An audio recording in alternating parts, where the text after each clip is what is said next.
Hey everyone, this is What If Fan. While reviewing the earlier videos, I noticed a few issues, so I've gone ahead and made corrections. This is the first part of the revised version of What If There Was a Different Luffy. You can find the fanfic's title and the original author's name in the description below, so be sure to check it out and support the creator. If you enjoy the video, don't forget to like, subscribe, and hit that notification bell so you never miss an upload. Alright, let's dive in. Chapter 1 Start. Unknown MC POV. Somewhere on the sea, East Blue. Monkey D. Luffy woke up abruptly, his eyelids revealing a dark and confined environment. A strange sensation enveloped his body, pressed against the wooden walls of the barrel, while the rhythmic movements of the sea produced a gentle sway in the structure. Cautiously, he rubbed his eyes as if trying to dispel the fog of sleep and comprehend the reality around him, with blurry images in his head. The barrel, though confined, had become a peculiar capsule that held the first moments of his memory comeback. The darkness that surrounded him was a veil of uncertainty, but as his senses adjusted, Luffy began to discern familiar details. The worn wood under his fingers, the muffled echoes of the ocean around, and the continuous motion of the waves all indicated that he was in a place that, though initially unknown, carried an iconic atmosphere. This awakening inside the barrel, once mysterious, became the introduction to the rebirth of a new Monkey D. Luffy in a revamped world.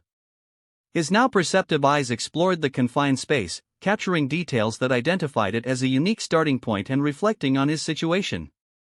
At every moment, Luffy's awareness gained clarity about his unique situation. Where the hell am I? I remember dying. He murmured to himself, scratching his head in the darkness. It felt like a dream, but as time passed, he became more aware of his situation. Luffy didn't have much time to think because soon a flood of memories began to surface inside his head, between a past life and a new life that he had lived in this world before this moment. I'll be more powerful, and I'll never be caught. I will be more powerful. I will be. No, it will be me. I. You kids are so funny, da-ha-ha-ha-ha. An adult man wearing a straw hat laughed, watching the two children with an amused look. Luffy, you are too childish, someone commented, expressing a mix of concern and understanding. She's right, Luffy, another added, agreeing with the previous assessment. You girls don't understand. I'll be a great pirate and will rule all the seas. Luffy asserted, excited and full of confidence. TSK, I don't like that dream, Luffy. I want a world where people live happily, Yuta expressed discontent. It's a beautiful dream, Yuta. I want to bring justice to the world. Yuta, I have a bad feeling about this journey. Luffy commented, a wrinkle of concern marking his forehead. I'll be fine, silly. Remember our promise? Yuta replied, displaying a reassuring smile. That we would stay together? But that was weird, I still don't understand. You'll find out in the future. Foo. Yuta laughed mysteriously, leaving a suspenseful aura in the air. I hate you, Shanks. Luffy shouted and ran out with tears in his eyes. Shanks, why? The boy cried on the man's chest. I couldn't let a boy die, could I? Shanks replied, his voice conveying compassion. But, your arm. The boy tried to avoid looking where Shanks had lost his arm to save him. Even though he was a good swimmer, he couldn't go back to the village with that sea monster, but Shanks still saved him. I swear, this is my dream. One day, I'll have a crew that will be the most powerful ever in this world. I will be the strongest pirate and man of all. No one will stop me, whether it's you or Lucy. The boy shouted with his childish voice but seemed quite sincere. Da-ha-ha-ha-ha-ha. I liked hearing that, Luffy. Let's make a promise then. Shanks said, taking off his hat and putting it on a confused Luffy. You see, this hat is very precious to me. I want you to wear it until the day you become a great pirate, and you have to protect your sister too, she is very special. Shanks said with a casual tone, but no one could imagine the weight behind those words.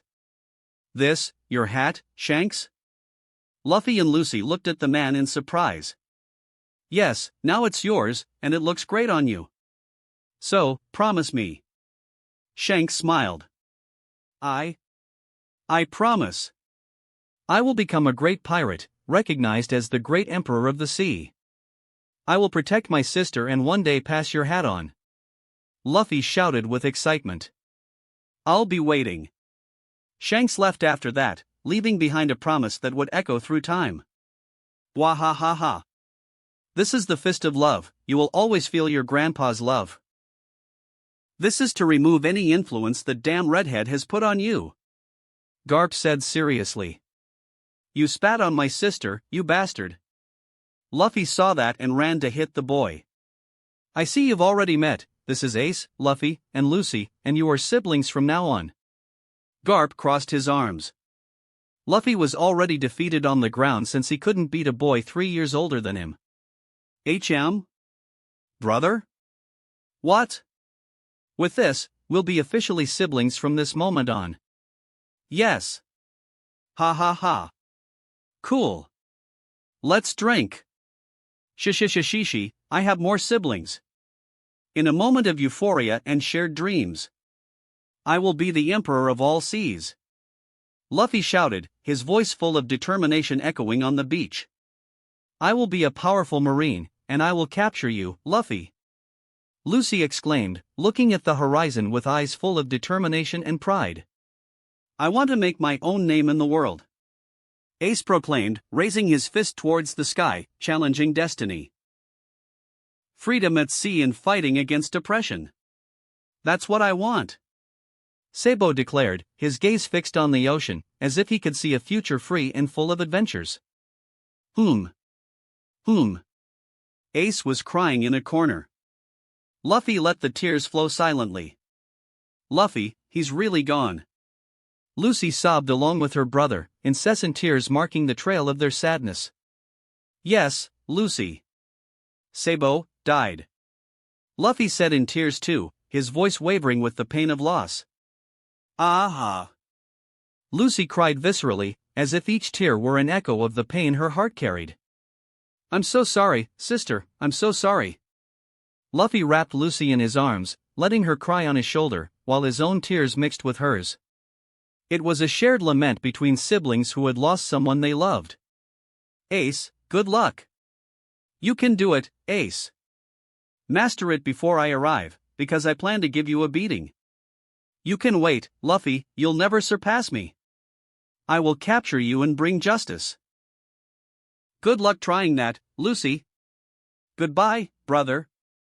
Goodbye, Ace. See you in the future, siblings. Lucy, we'll see each other soon, right? Yes, brother. I'll leave earlier, but we'll meet in the sea. Good luck, Lucy. Me too, brother. Lucy had strange eyes for Luffy. Luffy remained silent, not knowing how to react to that. About that, Lucy commented. Let's keep that just between us, Lucy, we'll talk about it in the future, for now, follow your dreams. Luffy commented. Yes, brother, and you follow yours, I want to see you soon. She said excitedly. Goodbye, everyone. Good luck, Luffy. Don't embarrass the village. Good luck. Follow your dreams, kid. We have faith in you. Goodbye, all, soon you'll be seeing my picture in the newspaper. Many images, people, and situations passed through Luffy's mind at this moment. There were scenes of him in another world too, conflicting at this moment, even creating an existential crisis at this moment. This is my life in this world. He exclaimed, feeling a slight headache with all those images arising between two lives at once. Luffy realized that something had changed in himself too. His body was growing and becoming different, stronger, and more vibrant. The familiar features of his old self were replaced by a more robust, almost legendary version. He felt a pulsating energy within him, a promise of power and possibilities. That's different. Luffy reflected, acknowledging the changes in himself. I'm no longer the same Monkey D. Luffy. I am something more. Memories from my past life are coming back, and new powers are emerging in this body. As he absorbed the situation, the memory of a robotic voice echoed in his mind, reminding him of his mythical and unique post-death encounter with an identity. He gained a chance to be reborn in the fantastic world of One Piece as a character named Monkey D. Luffy. So, but I'm an original character, huh? Luffy pondered, looking at his hands in that darkness. That explains the changes. He remembered the stories he knew about the One Piece universe. The lines of destiny were redrawn with his presence in this world. According to that identity, there were changes, and this Luffy is not originally Nika but someone else, and now he had the chance to leave a unique mark in history. Let's think about my benefits now. To start, I received 2 powerful devil fruits, for summoning cards as an initial bonus, and a shop system as my safe haven for this world. Now that I have received these powers with my memories, my body is changing, especially the mythical Zoan I acquired. Luffy seemed satisfied inside the barrel. As I am not the original Monkey D. Luffy, there is another character who was born to be the MC of this world. I know him very well with my life in this world so far, and he is not a pirate. Now, with my memories coming back, while I started my journey in the barrel by coincidence, I'm sure this world is about to get even more interesting. Luffy murmured, feeling a renewed excitement with the expectations of his possibilities in this world. The first changes in this non-original Luffy are his size. He is 2.1 meters tall with a strong body, despite never having the Hito Hito no Mi or any other devil fruit. He trained a lot with his brothers. He now has tattoos across his torso, as it was part of his original personality in his past life and was added to his body as memories returned. His hair is a modern style, with a side undercut, akin to David's style from Cyberpunk. With the addition of the mythical Zoan devil fruit, his muscles grew even larger at this moment, making his current clothes tight on him. His eyes turned red as a consequence of the fruit's power, and he had changed quite a bit. If the potential of the Monkey D family was already great, the addition of his current fruit made him explode with possibilities. His body was now far beyond the understanding of ordinary humans. Well, it looks like I can finally start my adventure in this world. Luffy commented, still in the dark but ready to leave that barrel and begin his journey. Chapter 2 Where am I? Monkey D. Luffy's POV. Somewhere in the East Blue Sea. Exclamation point. With the spontaneous growth after the powers of the devil fruits in his body, Luffy first received the Moa Moa no Mi, a fruit with tremendous potential. In the original work, it was limited to increasing speed and mass, but its essence is multiplication. Luffy knew its potential was much greater. He could increase speed, mass, weight, defense, recovery, learning, gravity, mind, and sound. There were still other possibilities that Luffy hadn't unlocked yet, but he planned to do so in the future. In his opinion, Luffy concluded that he had the devil fruit with the most potential in the world. Imagine reaching your peak with the ability to increase speed and strength by 100 times? His second fruit is not original to this world but from Final Fantasy XVI, one of the colossal monsters known as icons. Luffy's icon is the Hell icon, also known as the second fire icon, Ifrit, used by the protagonist of the game. However, Luffy's Ifrit is modified. Instead of normal colored flames, he possesses chaos flames with amethyst hues that surpass even Akeno's magma heat and can disintegrate matter. The official name of his devil fruit is Icon no Mi, Chaos Ifrit. He still had the cards and the system to figure out, but he decided to handle that later. At the moment, his priority was to get out of this barrel floating in the middle of the sea. Without wasting more time, amid the vastness of the sea where the barrel floated in the solitary horizon, its lid exploded, turning into hundreds of shards in the air above the wooden object. Boom, asterisk. The punch was so powerful that the lid had no chance. The sound echoed for hundreds of meters with its reverberation. In the barrel, a raised fist could be seen emerging from it, while a tattooed man with clothes that no longer seemed to fit him gradually stood up. This was Monkey D. Luffy, or rather, the new Monkey D. Luffy. The boy looked around, trying to orient himself, but his own sigh was the only response he got, as there was nothing beyond the horizon on all sides, no sign of a nearby ship or island. Seems like I'm quite ahead of when the events start. Still, why should I waste my time in a barrel that isn't even big enough for me now? I might as well wait for some sailors to pick me up, thinking I'm some ordered barrel of drink, he murmured. So, he made a decision. He would search for Alvida's ship on his own. The first thing he did was tear his red tank top shirt since it no longer fit him, and then took the straw hat off his head, letting it fall onto his back. Throwing the torn shirt away, he began to focus and understand his power. Closing his red eyes, the new Luffy started to concentrate on his back.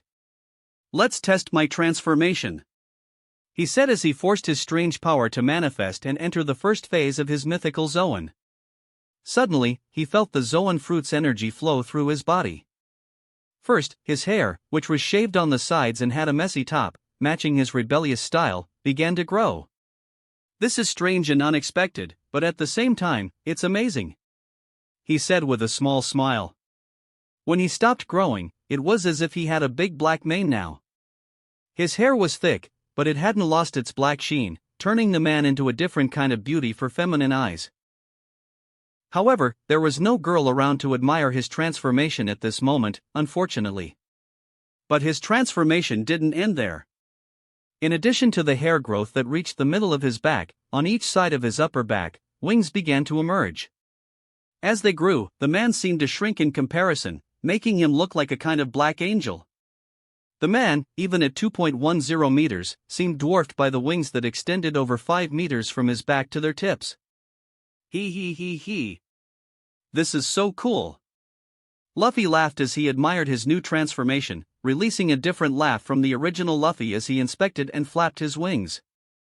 "I would really like to summon the first members of my crew right now or see the system, but I can't stand being in this damn barrel for another second," Luffy said, and prepared for his first attempt at flight. With that, he flexed his knees inside the barrel, while his new wings moved with the same control as any muscle in his body. He leaned as they prepared to launch him upwards, and then he jumped. Boom! Another explosion occurred as the barrel shattered into thousands of pieces, and a man rocketed into the sky with dark wings moving at high speed, leaving a strong gust of wind behind him. This is amazing!" he exclaimed with all his lung power as he soared upward. Luffy fought against gravity and kept ascending. "This is a bit tricky, but I can get used to it in no time. Since it's my first time doing this, I just need to be careful because there's no more barrel for me to return to," he said as he continued to fly toward the sky to reach his first clouds. Meanwhile, sometime later, somewhere else. "Come on, steal them all, take everything," an extremely fat woman said. "Yes, Captain Alvida." A chorus of voices rose in response to her command, and she smiled with satisfaction. "Kobe!" she shouted again, and a boy with pink hair immediately appeared in front of her. "Yes, Captain Alvida." He saluted immediately. "Tell me, Kobe, who's the most beautiful woman in the East Blue?" she asked, and the boy shivered.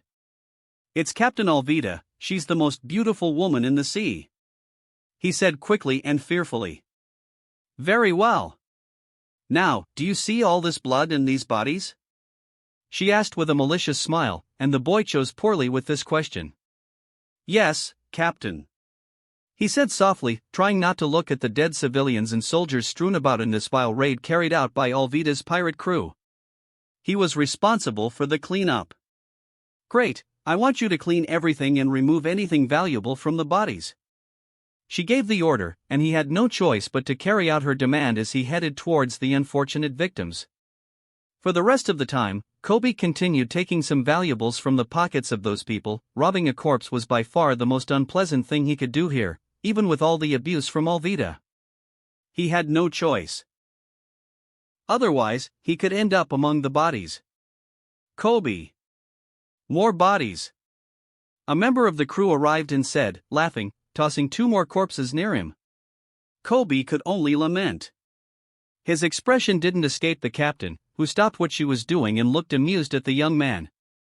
"Kobe, don't you like doing this job?" she asked with a threatening look.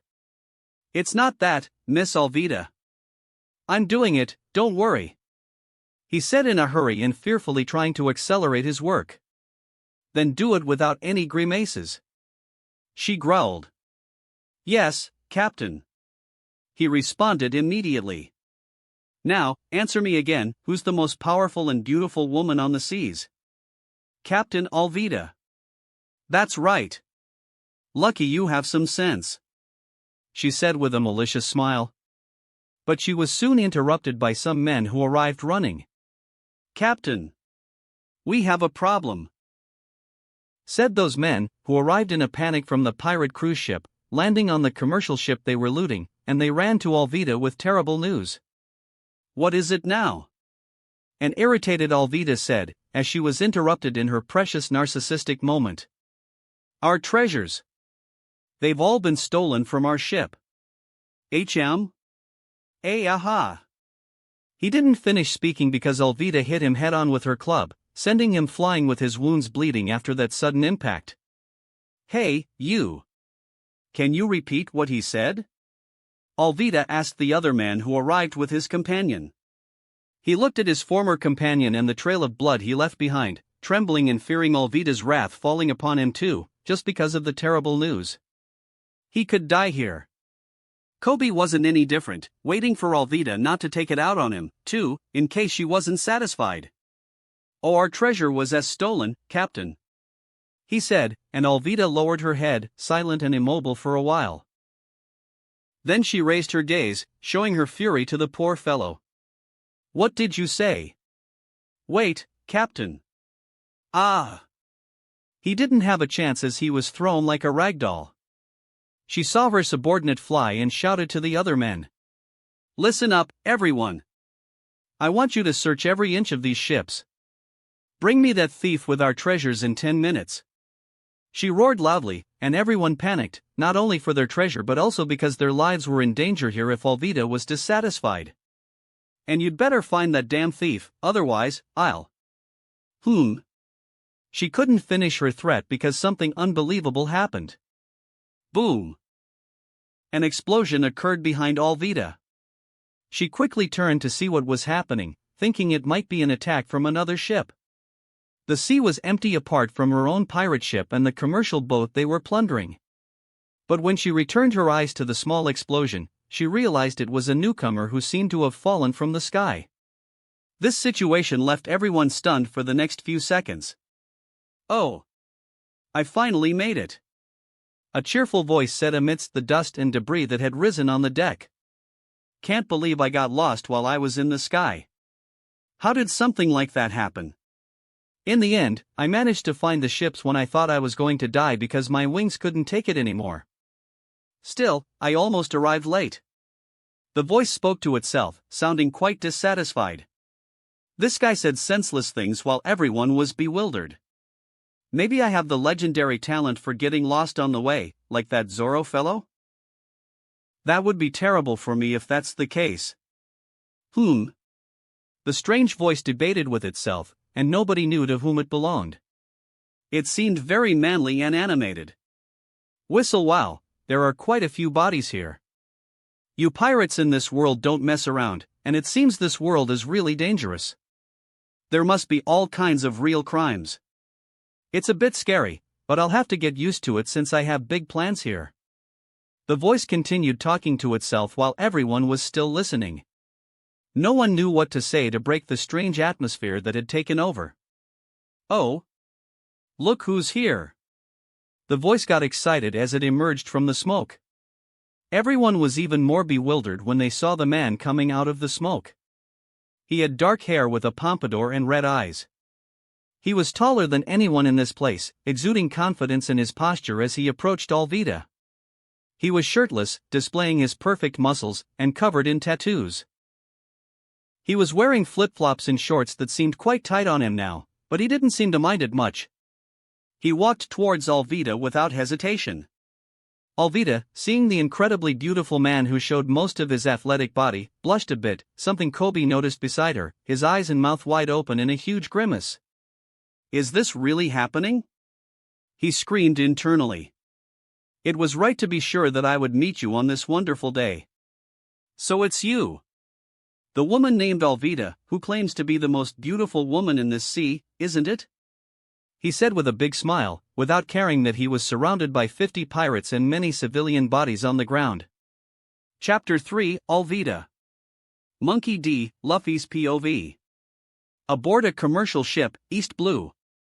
I was right to be sure I would meet you on this wonderful day. So it's you. The woman named Alvida, who claims to be the most beautiful woman in this whole sea, isn't it? He said with a big smile, not caring that he was surrounded by 50 pirates and many civilian bodies on the ground. Luffy smiled at her provocatively, making her blush even more. She wondered if she was seeing things or if this handsome man seemed genuinely interested in her. Kobe also noticed Luffy's genuine interest in his captain and stood there stunned, feeling like he wanted to vomit. Kobe wondered if this man had some problem with the opposite sex or was blind, as he seemed to be flirting with a terrible, fat, and ugly woman like Alvida. Is this guy blind? He must have some sort of mental issue or something. Kobe exclaimed as he tried to make sense of the situation before him. I am Captain Alvida. Kobe wanted to die after hearing his captain stammering like a love-stricken maiden at this moment. But who are you? She asked for his name, and Luffy smiled at her, looking into her eyes with a certain spark. My name is Monkey D. Luffy, the man who will conquer all the seas in this world. His voice was controlled, but everyone heard it in shock. Silence fell over the place. Exclamation point. Suddenly, all the pirates burst into laughter. Ha ha ha ha ha ha ha. Ha ha ha ha ha ha ha.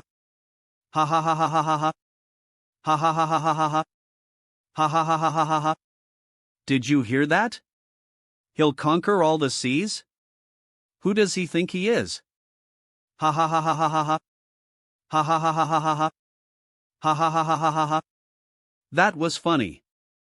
What a strange guy. I heard something that brightened my day out here at the end of the world. I agree with you, ha ha ha ha ha. Ha ha ha ha ha ha ha. Ha ha ha ha ha ha ha. While all 50 pirates laughed at Luffy's bold words, Kobe was horrified by the statement. Surprisingly, Alvida remained calm in the face of these words, as she stared at the handsome man full of confidence. She was blushing without anyone noticing. Luffy, on the other hand, remained calm despite the mockery and confidently smiled at Alvida. Tell me, my lady, what is your dream? Luffy suddenly asked her, which made her surprised by the question and thoughtful. Me? I haven't thought about it yet. Maybe I want to marry a handsome husband and have a family with many children. She stammered at first but timidly continued with a red face. Her response made everyone stop laughing and look at her strangely, half of them wide-eyed, the other half wondering if she had been replaced by someone else. Kobe was almost vomiting blood at this moment. What's happening here? We were just informed that we were robbed right under our noses, and now Alvida, who moments ago wanted to find the thief and punish anyone for their incompetence, is now talking like a teenage girl in love. Kobe wanted to faint at this moment. It was too much for him to absorb, refusing to accept the reality before his eyes. That's a very noble dream. To live in peace with your family is a very good thing. Luffy had a moment of reflection, looking out to the horizon, and suddenly his eyes returned to Alvida, who was blushing with emotion. My lady, I can say that when I first saw you, I was certain that I had found my soulmate. The man said with a seductive smile, making Alvida, with her 200 kilos, open her eyes in surprise and quickly turn away in embarrassment, unable to believe what she had just heard. Everyone, Kobe, the pirates, and even the prisoners who were tied up by the pirates, fell to the ground at this moment. Just a short while ago, their captain was breaking their bones over stolen treasures, and now she was acting like a girl seeing her first crush, while the man in front of her clearly had some vision or mental problems because every time he spoke, it only fueled this madness. What the hell is going on here? They all exclaimed while wanting to vomit blood. Are you blind? Suddenly, the pink-haired boy, who was vomiting blood, shouted and quickly closed his mouth, realizing he had spoken loud enough for everyone to hear. But to his surprise, this man named Luffy smiled and walked toward a stunned Alvida with his actions and words. A boy like you shouldn't meddle in the love between two people, the man said calmly, once again causing everyone to fall to the ground with dumbfounded expressions. Yes, Kobe-kun, you should mind your own business while your dear boss talks to this wonderful knight. Alvida spoke in a tone she had never used before. She seemed totally in love now. Kobe-kun? Kobe vomited much more blood at the sight of Alvida, who had always treated him worse than a dog on her ship, now acting all sweet in front of this crazy man, who clearly had some vision problems. The man approached Alvida with the woman completely embarrassed and submissive at this moment. He raised his arm and lightly caressed her chin, making Alvida blush like a tomato. "Wait, Mr. Luffy, we can't rush things like this, maybe we can get to know each other first," she said timidly. No one said anything, as it was too much for their brains to comprehend and process in all these scenes. They seemed mentally broken. "I know, my love, but I must say some things for our future together," Luffy began. "Our future together?" she exclaimed with a touch of passion. "First, you're not the most beautiful woman in these seas. You're quite ugly, actually," he said calmly. This shocked Alvida, who realized she couldn't feel the ground beneath her anymore. The others remained silent, they were already broken and couldn't handle any more surprises. Otherwise, they would all be vomiting blood along with Kobe. Author's note: they're not actually vomiting blood. I know this is a Chinese idiom, but I can't think of a more hardcore term to describe the situation. Luffy continued speaking, while Alvida was almost in tears. "But I don't deny that you're my soulmate, and I know you'll become the most beautiful woman in East Blue. I have no doubt about that." He flashed a seductive smile. Alvida was stunned as she looked at him emotionally once again. "Really? Do you believe I can be beautiful?" Alvida couldn't help but ask, excited after that last shock. "I have no doubt about that, my love. That's your true dream, and I believe in you," Luffy said calmly. "But you'll have to achieve the dream before we can finally be together," he said. "Wait. Are you saying you're leaving, and we can't be together now?" she exclaimed alarmingly. Luffy calmly took her hand and said, "I know it's difficult, but it's not the time for us to be together yet. But soon we will meet, and you will follow me for the rest of our lives, my beautiful Alvida, I'm sure of that." He spoke seriously, looking into her eyes. "Is that true?" She couldn't help but ask again, a bit lost. "Yes, you will become a beautiful woman soon and will be able to find me at that time. As a demonstration of my confidence in you." Luffy suddenly raised his hand and clenched his fist in front of her. "My grandfather taught me the best way to show love to someone. Your name says it all." Alvida heard all this paralyzed as she saw Luffy pull his fist back and prepare to strike her, but before she could say anything, it was already too late. "Your name is the Fists of Love. This is my demonstration of the love I feel for you," Luffy said and punched Alvida in the stomach before she could react. "What?" She only managed to express herself before feeling her world shatter. "Moa Moa no Mi, strength, apply 10 times." Luffy unleashed the power of the Moa Moa no Mi.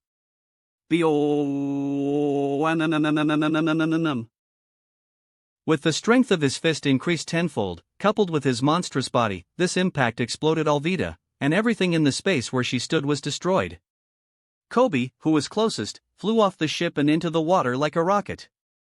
As for Alvida, no one could see her in the next moment, as the force was so strong that she was in front of Luffy one moment and disappeared in the next, with the entire ground being destroyed. No one could even see the enormous woman flying with such force. "What the heck is happening here?" A collective scream was heard with their comical faces. "I think I might have overdone it a bit," Luffy said as he looked at his fist while opening and closing it. "Either way, I know she'll be fine. I just hope I threw her in the same direction as Luffy did in the original and that she can find that slippery fruit." I sighed and looked at everyone, who were now looking at me as if they were seeing a terrible monster. "You! What are you waiting for? Your captain just flew in that direction with one of my fists of love, go rescue her now." I growled at them. "How can that be called a fist of love?" They exclaimed, but then they ran to the other ship to set sail after their captain. Meanwhile, a young boy with pink hair climbed onto the commercial ship after emerging from the sea. He hesitated about whether he should return to the pirate ship or not, seeing that everyone was heading to rescue Alvida. "Hey, kid. I'm sure you can help me find the location of Shell City," I asked him, pulling him out of his conflicting thoughts. What? How could I help you? He asked suspiciously. By taking me there, of course. If you want to go back to that pirate ship, it's your problem. I simply said, ignoring the blood vomiting from him shortly after those words. Ignoring the thanks of the other survivors on the commercial ship, as Luffy wanted to get to a beach quickly, he and Kobe took a boat from the ship and headed to the shell town, where Zoro should be imprisoned at the moment. In the meantime, Luffy noticed but ignored the small boat with an orange-haired woman heading in the opposite direction with some treasure bags as he was sailing with Kobe. We'll meet again, Nami, Luffy murmured to himself, not looking back at the girl on the other side. Did you say something, Mr. Luffy? Kobe asked a little cautiously. It's nothing, just keep rowing. Luffy said lazily. Thus, a timid pink-haired boy and a man who looked more like a thug set off for Shell's town. Chapter 4, Kobe. Kobe's POV. Somewhere in the sea, East Blue. After obtaining a small boat from the commercial ship, Luffy and Kobe got into it and started rowing, moving away from the ship. While Kobe was relieved to finally see Alvida's ship moving away, forgetting about his existence as the ship's handyman, he was also terrified. In front of him was a man who looked more like a monster than a human, even worse than Alvida. Who says they like someone and shows it by punching them? Kobe had this terrible thought as he continued to row. This man in front of him may have a screw loose in his head for hitting on Alvida like that, but he was still a monster in strength. What kind of human would do that with just one punch? I didn't even see the trajectory of the poor woman. Kobe exclaimed internally, not wanting to provoke this aberration in front of him, who had already given him orders to row towards Shell City, which he did with all the speed he could muster. The man himself was sitting, looking out at the sea, admiring the view without paying much attention to Kobe. You know, it's rude to stare at people like that. His mouth moved as he spoke those words without turning his face away from the horizon. I'm sorry for that. Kobe quickly apologized as if his life depended on it. He. Relax, buddy, it's not like I'll eat you just for looking at me, will I? He laughed, seeming to enjoy Kobe's fear. I'm sorry. Kobe said the only thing that came to his mind. TSK, you apologize too much. Annoying, just keep rowing then. He said, and Kobe quickly followed his order. It was a strange moment for Kobe. On one hand, he felt fearful of the idea of this man, who looked like a stylish thug, wanting to kill him at any moment. But the man had been quiet all this time, and while Kobe was rowing in a certain direction after checking the maps, he didn't seem to care much about the pink-haired boy. He continued to enjoy the view of the sea and its breeze. But that didn't last the entire journey. At some point, this man felt bored and spoke after a long silence since the last exchange of words. Tell me something, kid. Where are you from? He suddenly asked, catching Kobe a bit off guard. Me? I am from a small village on a nameless fishing island, Mr. Luffy. The pink-haired boy mumbled. And how did you end up on Alvida's ship, kid? You're clearly not a pirate. He asked while looking directly at Kobe, who shuddered and shrank back from those fierce, red, and dangerous eyes. I am an orphan, so one day I went fishing to feed myself, but I ended up being captured by Alvida and her crew, and since then, I've become her servant. Kobe replied, regretting it after gathering the courage to answer those piercing eyes. I see. I won't say that's unfair to you. Life in this world is more or less like that, the stronger eat the weaker. I just think you should become stronger, otherwise, you'll be at the mercy of others for the rest of your life. He said, and Kobe lowered his head. He had dreams, but he didn't have the courage to voice them, even though this man seemed willing to listen. Once again, silence took over the small boat. Kobe, seeing this, finally mustered the courage to talk to this man on his own initiative. Are you from the East Blue, Mr. Luffy? Kobe couldn't help but ask the strange man, who was even more powerful than Alvida, despite seeming to have some screws loose when it came to Alvida being his soulmate. I am. I was raised by mountain bandits near Goa Kingdom, on Dawn Island. He said with a smile as he recalled some memories of his past in this body. Despite the changes he had undergone, Luffy's memories and bonds with others remained the same. Mountain bandits? Kobe couldn't help but widen his eyes in astonishment. That explained why this man acted the way he did, as Kobe had seen before. That's right. Dayton and the others give me a nostalgic feeling when I remember them, just like Ace and Sabo, Gramps, Makino, and others. They make me have those thoughts, and I'm being influenced by Luffy's memories. Luffy couldn't help but murmur to himself. His initial response shouldn't have mentioned Dayton, but here he was talking about a past he hadn't really lived but had memories of and feelings for. Kobe, hearing this, couldn't quite grasp the meaning of those words, but he felt a melancholic atmosphere. This was something he hadn't expected from a character like this Luffy, who he had just met and who had been ruthless and indifferent so far. Kobe tried to change the subject as the silence extended between them once again. "What do you plan to do in Shell Town, Mr. Luffy?" he asked curiously, as that was the man's objective. "Simple, I'm going to recruit Roronoa Zoro. I heard he's imprisoned by the Marines at the naval base on the island," he declared. This left Kobe quite stunned. "What? But you said you're a pirate. The famous bounty hunter won't let you leave alive as soon as he finds you." Kobe began to get hysterical about this. "You shouldn't go, Mr. Luffy. You. Ow." While his hysteria continued, Luffy flicked him on the forehead so hard that it was equivalent to a punch. "Ow, why did you hit me?" Kobe couldn't help but complain.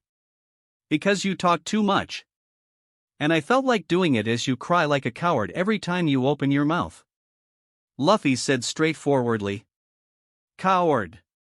Kobe couldn't help but mutter as he thought about his life since he went fishing and was caught by Alvida 2 years ago.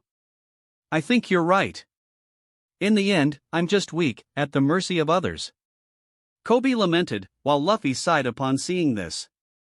"Kobe, tell me, do you have a dream?" Luffy asked.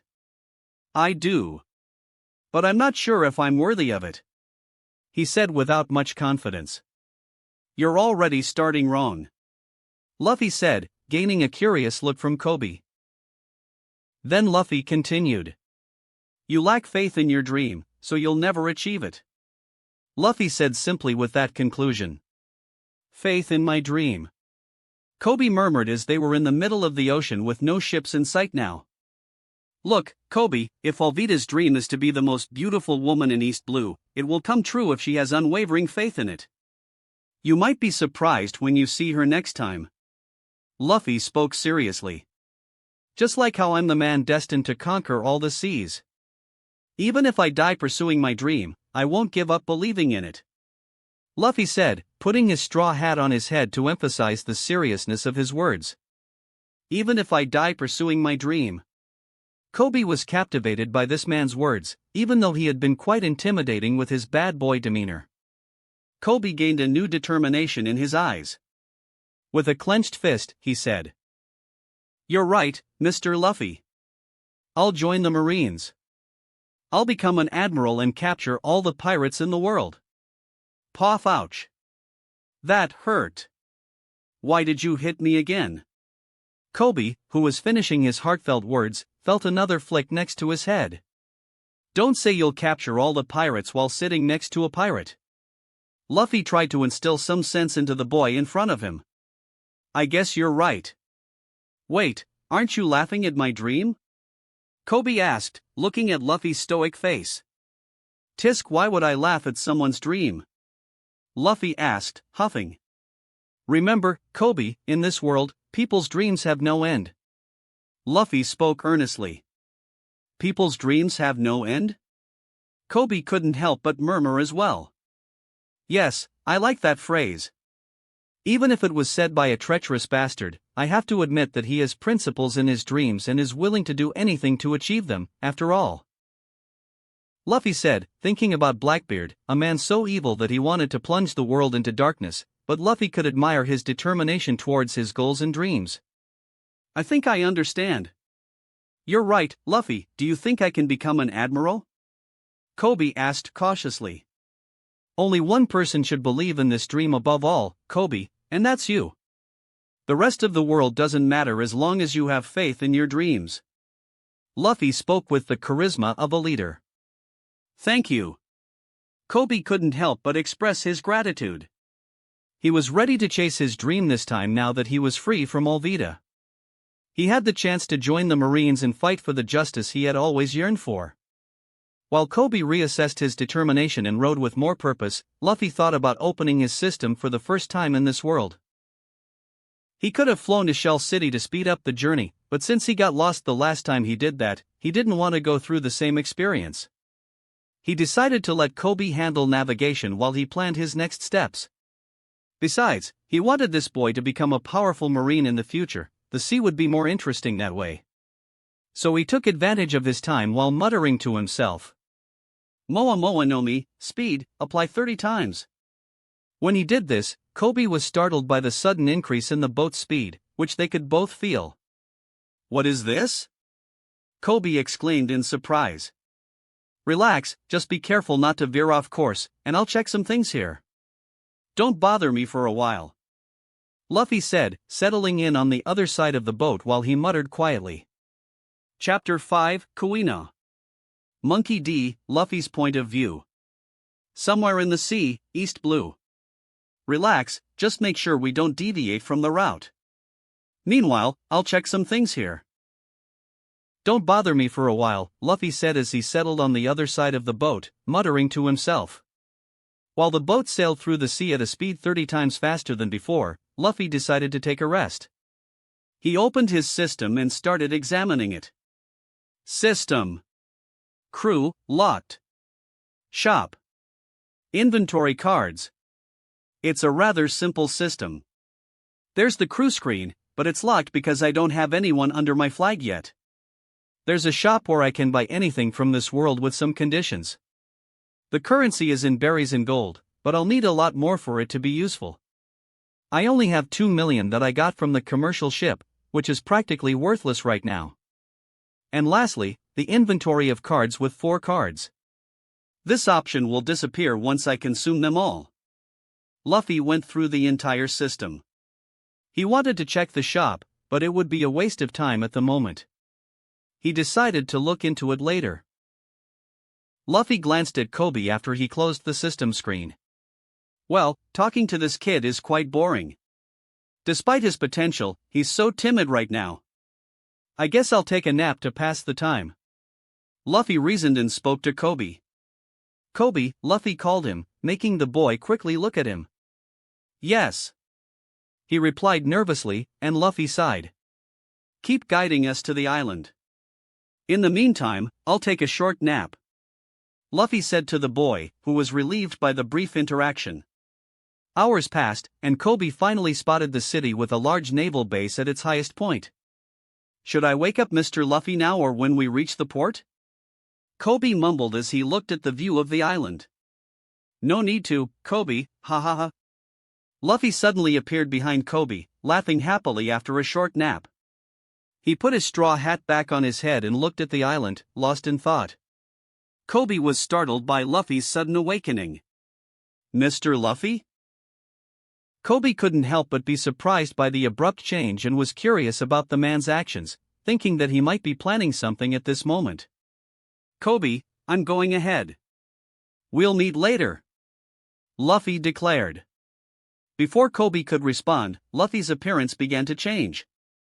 His hair suddenly started growing, and incredible black wings sprouted from his back, leaving Kobe in shock. What is this? Kobe couldn't help but shout. I'm a devil fruit user, didn't you know? Luffy said with a strange expression. I thought those things were just legends of the seas. Kobe exclaimed but quickly covered his mouth with his hands, fearing that his loud outbursts would anger the man before him. He. Now you see that it's real. If you ever want to defeat me someday, be aware that it won't be easy. Luffy simply declared with a big smile. He then flexed his knees as his wings slowly lifted to gain altitude. Anyway, see you later. Goodbye, Luffy said, and with a burst of strength in front of Kobe, he took off into the sky. The boat swayed, and Kobe almost fell. The boy watched in amazement as the man soared into the sky, leaving him alone in the boat heading for the island. Incredible! He couldn't help but marvel. As he tried to stabilize the boat, he realized that it was losing speed. Am I losing speed? He noticed that the boat no longer had the speed it had before, realizing that it was another ability of Luffy's devil fruit. While Kobe was admiring the sight, Luffy was flying 300 meters above the sea toward the island, increasing his speed. He quickly arrived at the location after a few minutes. He spotted a deserted beach outside the city and headed in that direction to avoid drawing too much attention. Luffy landed gently, his wings kicking up sand. He took his first steps on the island as his wings began to dissipate, and his hair returned to its normal length. It seems like I'm alone here. This should be a good place for what I'm about to do, he said as he looked around the deserted area a little away from the city. I just hope I can convince them, he sighed and then opened the system again, clicking on his summoning cards in the inventory. My first card can bring someone back from the dead, and it can't be someone strong, in fact, it has to be someone weak.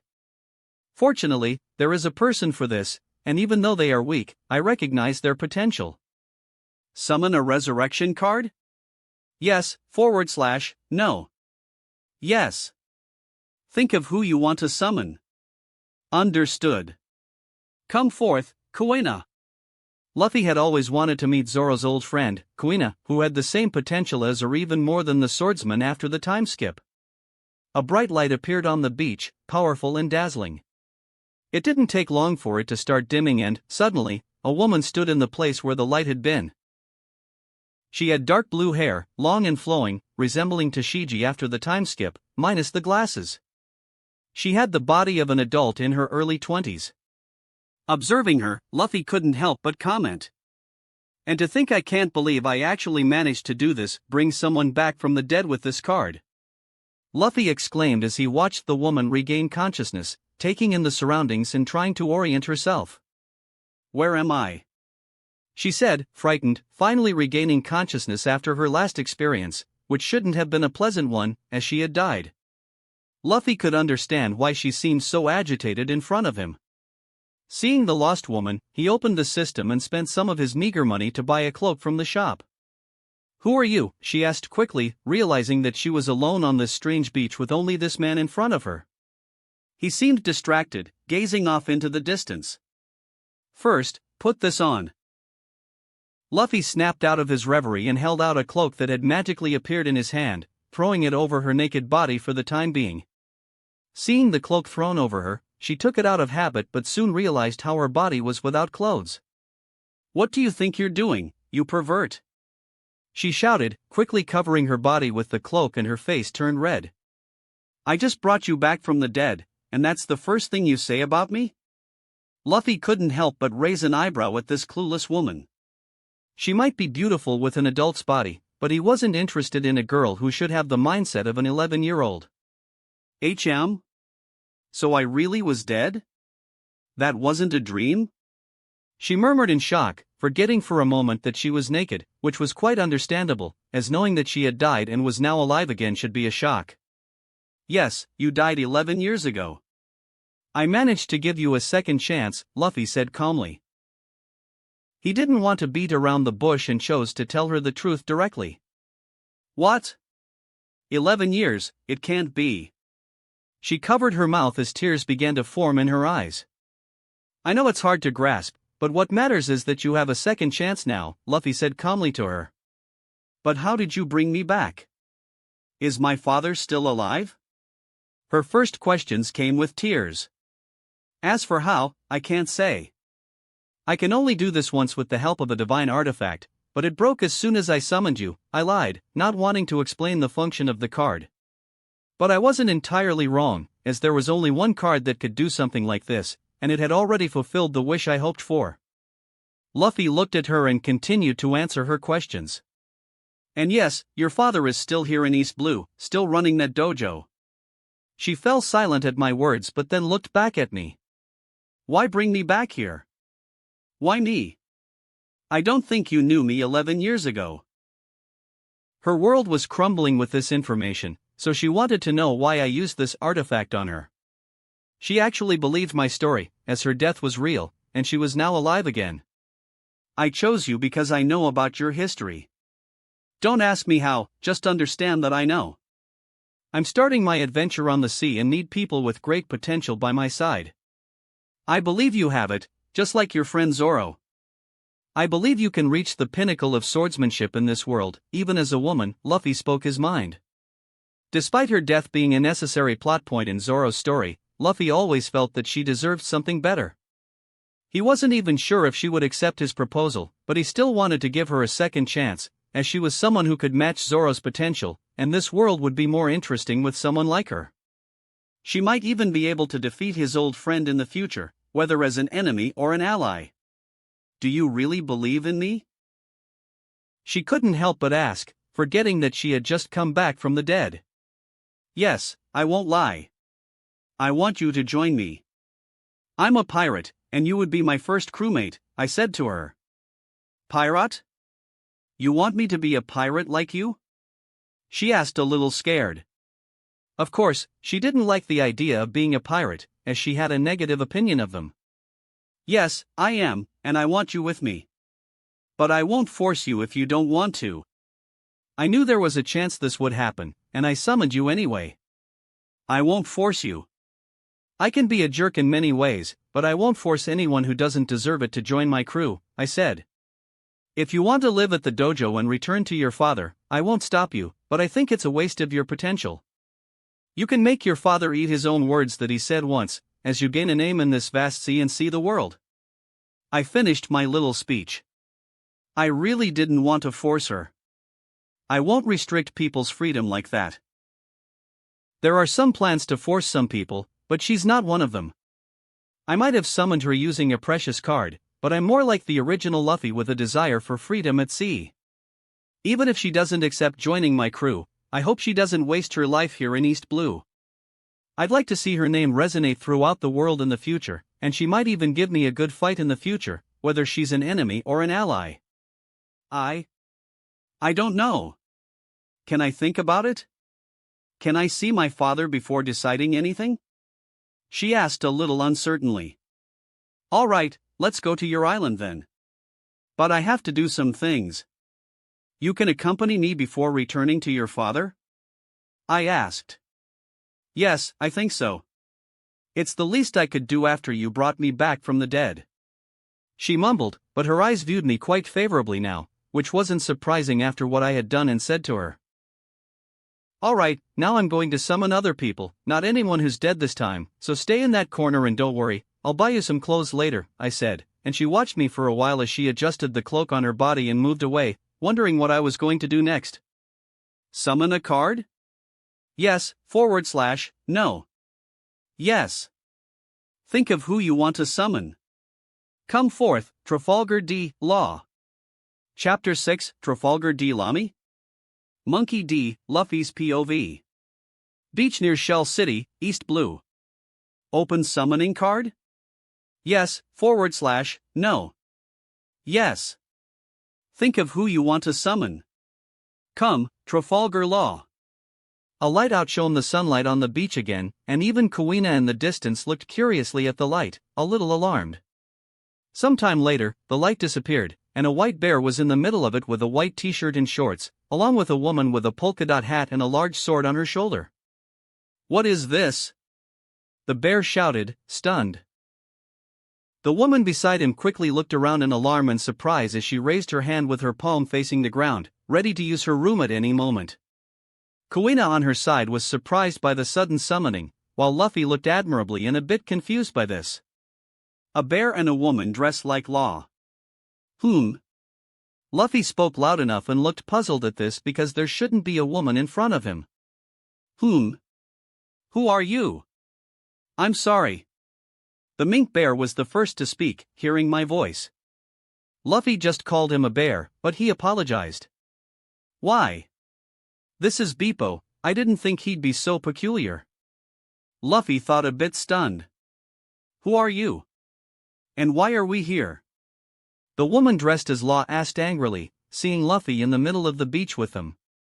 She wanted to attack him at this point, believing he had done something to make them appear here. Wait a moment. Luffy shouted, confused and wanted answers.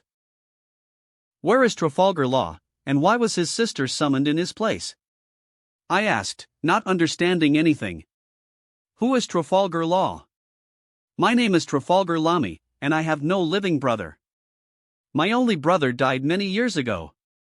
She shouted indignantly, seeming to reach her limit since she was already preparing to launch her attack. Now answer me before I attack you. Why are Bippo and I here? Who are you? Did you bring us here? Where is this? She asked with the same anger. HM? I understand, so Law is a woman in this world. She must be about 19 years old, so it seems he swapped places with his sister. She is very beautiful, and she's an emo hottie to boot, using the same style as her brother. Why do women with tattoos make me so attracted? I couldn't help but comment as I looked at the tattooed woman in front of me. She was practically a female version of Law, with the same tattoos and style, making Luffy think that she must have experienced everything Law went through, and she was following the same path as the original would have let her experience. Pervert. Perverted. I'm sorry. The women couldn't help but mock Luffy after hearing his comments, thinking of him as a pervert. Luffy scratched his head at that, but he couldn't help but be stunned when the bear started apologizing. Why are you apologizing? Luffy shouted at the bear in strange clothes without that orange jumpsuit. I'm sorry? He said again. Does he only know how to say that? Luffy lamented, giving himself a facepalm. Ah, this world is getting weirder by the minute. I should have known that, too. I couldn't help but think as well. Well, let's get to it. I did summon you, but it seems your companion came along, which is quite strange, but it's okay. The more, the merrier, he said to her, and she looked ready to use her Opo Nomi at any moment. And what do you want? Why am I here? This place doesn't seem like the North Blue. She growled. Kuina watched the interaction, intrigued. She had seen how Luffy summoned this tattooed woman like himself, and now she was ready to attack her savior. On one hand, she still owed her life to this man, but on the other hand, she had seen him forcibly bring this woman from another ocean to this place, and she felt that this Lamy had every right to attack Luffy. Sai, I know it's hard to understand, but we are in the East Blue, and I summoned you to join my crew. I said simply, getting straight to the point. Ha? Join you? You must be joking, right? She said angrily. Are you saying that when Bippo and I were ready to set out on our journey, a light covered us at the port of our city, it was caused by you, and the next moment, we're here? And now you're telling me that you took me from the North Blue to recruit me right now? She snarled, and before Luffy could explain, she continued. Room. A bluish sphere covered a 20-meter diameter, while Luffy, Lamy, and Bippo were within its range. Looks like she won't listen to me now, I said with some disappointment. So she wants to do this? Luffy thought as he watched what she wanted to do. She drew her blade from its sheath and quickly advanced to strike at his neck, with the intention of removing his head, as she had seen his abilities in the original work. However, Luffy was not as easy to deal with as she imagined. Let's see what you're capable of, you moody and cute girl, Luffy said with a smile to provoke her at this moment. Who are you calling moody and cute? She couldn't help but shout. As she attacked, Luffy activated the power of his fruit. Moa Moa no Mi, defense, apply 30 times. Using and applying the power of the Moa Moa no Mi in this way, he could have dodged, but he wanted to test his limits with a powerful body, adding to it a mythical Zoan fruit and increasing his hardness 30 times.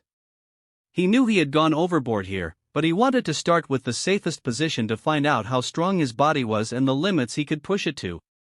Her blade quickly reached him, making her smile slyly, but unlike what this woman imagined, when the blade touched his neck, it didn't sink more than the first contact. This made her lose her smile in an instant, and her eyes widened in disbelief. Is this all you can do? Luffy asked, taunting her, while her sword was touching his neck, and he didn't care, just crossing his arms. Impossible. How can't I cut you? What the hell are you? She withdrew the sword, incredulous, backing away a bit, and quickly launched another cut, but his skin rebuffed her weapon without so much as a scratch. She tried again, and again, and again, and again, and nothing happened while Luffy didn't move an inch from where he was with his arms crossed the whole time. He's a monster. Beepo shouted from a distance, watching all of this. He was truly a frightened bear now. That's right. This is impossible. What are you made of? Lami couldn't help but say, seeing that her blade couldn't cut him or even make a scratch on his skin. Kuina, a little further away, was also stunned, showing a look of disbelief as she watched this scene. She saw how powerful this woman was and knew she could never beat her, but what scared her the most was witnessing her savior taking all those attacks with a smile on his face, not caring to dodge the woman's sword. You may still be weak, but even as a cute, moody girl, you have a lot of potential to grow, I admit. Luffy said, assessing and judging the emo girl in front of him. Who are you calling weak and moody? She shouted indignantly while trying to cut him again. Slash. Slash. Her cuts didn't even tickle him, they were just touches on his skin that he felt through his tactile sense as she tried to cut him, but it wasn't uncomfortable for Luffy. It was like a mosquito trying to bite him. Luffy ignored her attacks and continued speaking. We can do this all day. He said with indifference to irritate her, which worked because he could hear her teeth grinding at that moment. Don't get cocky. She attacked again, but to Luffy's surprise, she saw a part of his straw hat with a cut on his back as she spun around trying to cut him. It was just 3 cuts, but Luffy couldn't help but be stunned by this. His feelings for this hat were strong thanks to the memories of the original Luffy. My hat! He shouted in astonishment. Even though he wasn't the original Luffy, he still had a great affection for this hat that Shanks had given him when he was a child. Oh? I'm sorry if you're angry, Lami began to taunt, but stopped when she saw the expression on Luffy's face. This made her fall silent instantly because she felt a very unpleasant premonition with it. He no longer had an indifferent look, there was anger towards this woman. No one should damage his hat, no matter who they are. Even as she was about to respond to this, Luffy disappeared within his room. No one touches that hat and gets away with it, he said, appearing in front of her with the same angry tone before the woman could react. Boom! His punch went straight to her stomach, and she simply flew like a rocket to the other side of the beach. Crack! The sand around her exploded in a 10-meter radius as Lami collided with the ground, canceling the room they were in, with the result that the woman was defeated with a single blow. Captain!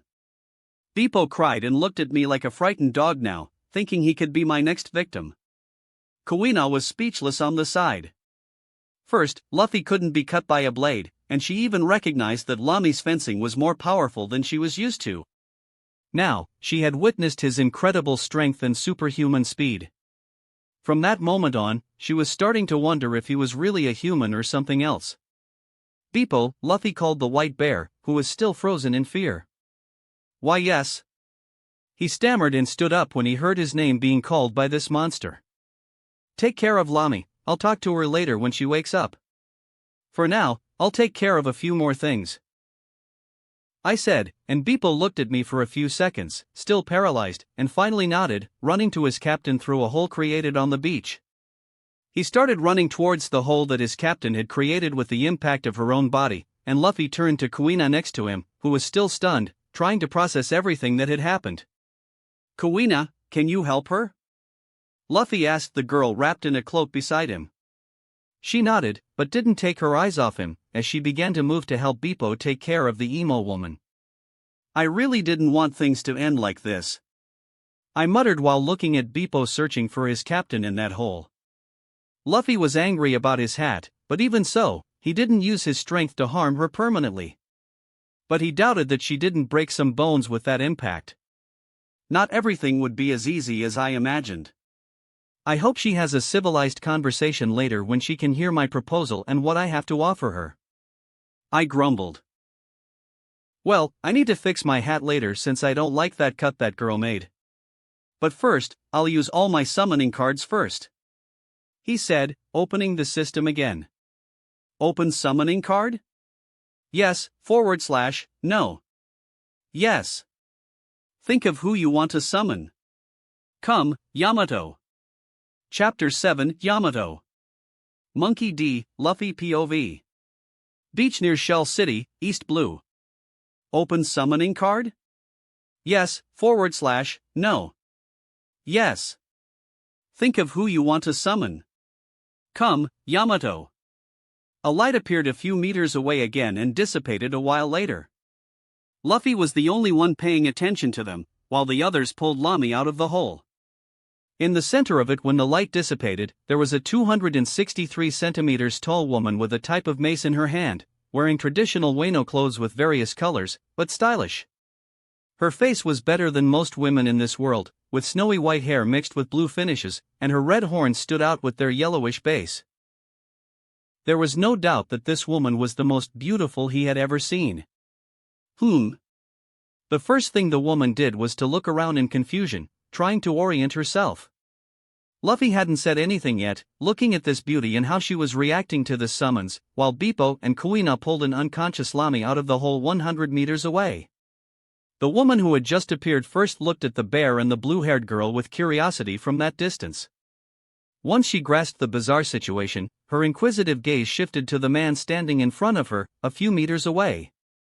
She realized that he was studying her and knew that her appearance here was for some reason caused by him. She hadn't said anything so far, she was just observing the environment with curiosity, looking at him calmly with an inquisitive expression. Seeing that she was in silence, Luffy decided to break the ice. "I recognize you as Kazuki Oden," he told the woman, who immediately widened her eyes upon hearing those words. You know me," she exclaimed, astonished but seemed happy that he recognized her as Oden. "Yes, I brought you here," he said calmly. "Who are you? Where are we? This doesn't seem like Onigashima or Wano," she said, quite concerned. "You can call me Kazuki Toki," he said simply, crossing his arms again and remaining silent in the next moment before answering her second question, since she'd be absorbing the first piece of information. You're my Toki," she exclaimed in surprise, but there was a blush on her face as she thought about the relationship between Oden and Toki. She might be 24 years old, but she's a virgin, so this is a normal reaction, even though I'm doing this to recruit her, not to sleep with her, Luffy thought to himself. Since she insists on self-identifying as that man all the time, how can I win her over? By self-identifying as Oden's woman. Luffy mused. "I am Oden, but I will call you my Yamato from now on," he said to avoid saying my Oden, which would be quite odd. She was at a loss for words. "Do you not love your Toki anymore?"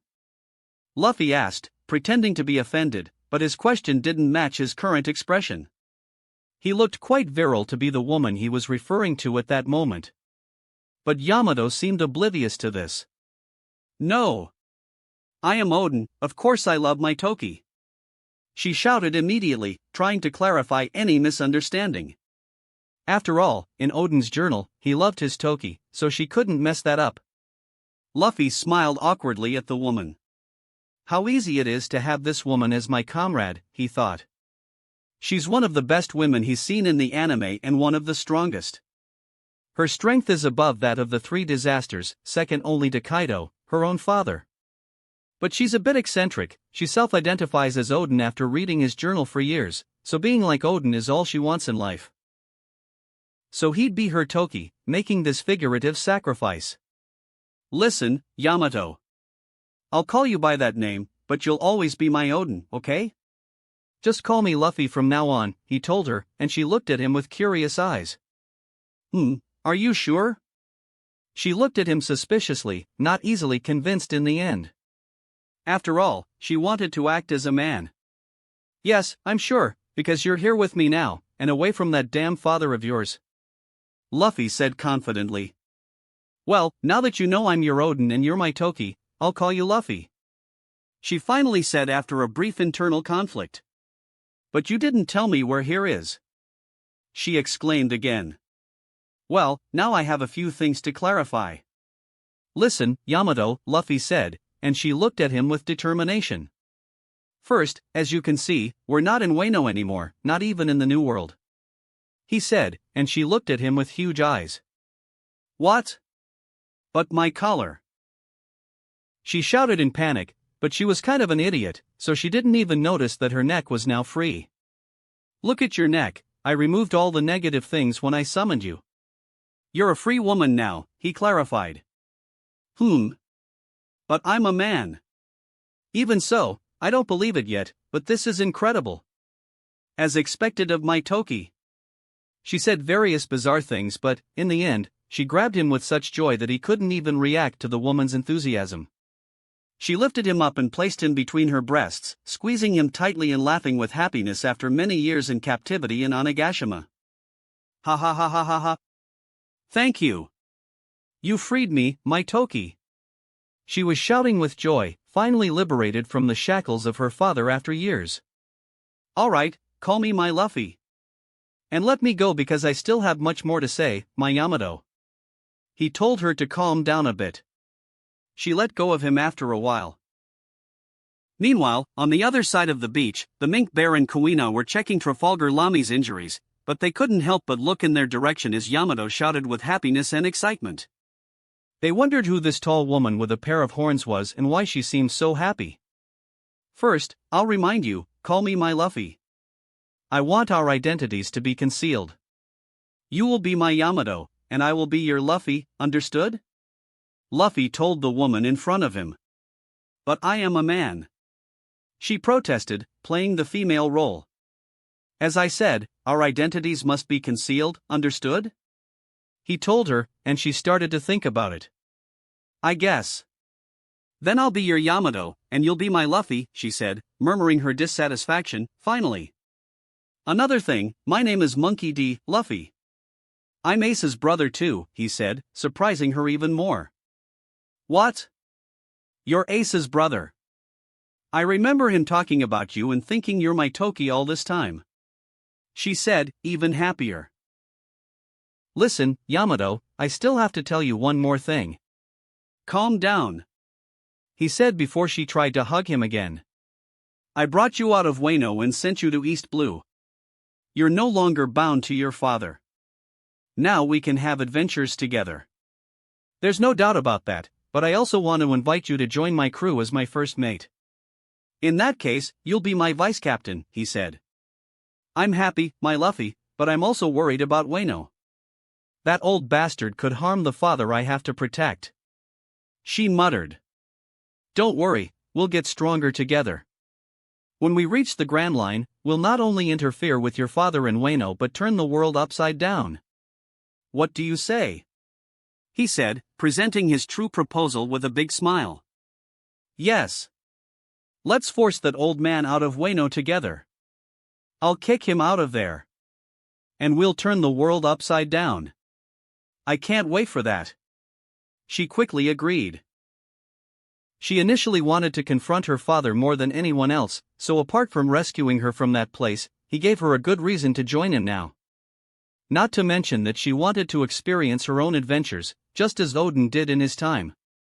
I'm happy for that, my Yamato. Welcome aboard. He said happily, and before he could react, she hugged him again. While Luffy was being suffocated by her breasts, a message appeared in front of him. System, the first crew member has been chosen, the crew screen is now unlocked. Crew, Yamato has joined as a member of your crew. He. This is really interesting. My first crew member is a woman of Yamato's caliber, who must undoubtedly be much more powerful than me at the moment. But she is officially my vice captain, as none of the others I summoned have accepted my proposal yet. Luffy muttered internally but was celebrating while being hugged. After ignoring the system screen, he wanted to make his last summon before continuing his rescue with Zoro. He had the last card, so after thinking a bit about who to summon, he decided who should be a priority right now. My Yamato, can you help that blue-haired woman, Kuina, and the mink bear called Beppo, take care of that other unconscious woman in front of them? They may be possible members of our crew in the future, he asked Yamato after she cancelled her warm hug. I guess so, she said while assessing the situation on that side of the beach. They were currently tending to Lame's injuries. Okay, go there now, while I finish summoning our next crew member. Later, when we reach the Grand Line, I'll tell you more about our plans to free Wano from your father, he said, and she expressed a joyful face, agreeing to it. Yes, I will. She shouted with determination as she walked over to that side with her kanabo, her mace, on her shoulder. Instead of continuing to choose that space for his next summon, Luffy approached the beach's water and continued to walk through the sea's waves. He was affected by the weakness of the sea, but it was not enough to prevent him from returning to the beach. These shorts are too small for me. I need to buy a new pair from the store soon, he muttered as he walked against the small waves. He felt that his clothes were too tight and wanted to change them, but he thought he could do it later. He walked until he reached an appropriate depth to summon the person he had in mind. There were so many people he could summon, but he decided to choose her because she had great untapped potential. Even though she was a crybaby, Luffy would make sure she became a powerful individual. Open summoning card? Yes, / no. Yes. Think of who you want to summon. Come, Shiraoshi. Chapter 8 Shiraoshi. Monkey D, Luffy's POV. Beach near Shell City, East Blue. Open summoning card? Yes, / no. Yes. Think about who you want to summon. Come, Shiraoshi. The light appeared once again, this time in the middle of the beach's water. Ah! Luffy could hear the startled scream of a frightened young woman. Sharky! Another strange sound came from the light. If Luffy wasn't mistaken, that was the noise Megalo made in the original work. What's happening, Megalo? Why is everything suddenly glowing? Luffy heard the frightened voice of the same young woman in the midst of the light, as she questioned what was happening. Sharky, Sharky, Sharky! Megalo spoke with his strange voice as if the animal was grumbling. The light field wasn't small like the others, it covered a giant area this time. When the light disappeared, a giant mermaid appeared in front of Luffy, her tail thrashing in the water with excitement. She had bubblegum pink hair and wore a seashell bikini. Her sight was matched by another huge shark wearing a red shirt, even bigger than the mermaid. Both of them had a soap bubble float around their waists, allowing them to float and swim with ease. What is this? A mermaid. So big. Luffy heard three startled voices coming from the beach. Kuina, Bippo, and Yamato couldn't help but be surprised by the sudden appearance of Shiraoshi in the middle of the sea. Why am I seeing the sun? Am I breathing surface oxygen? Where am I?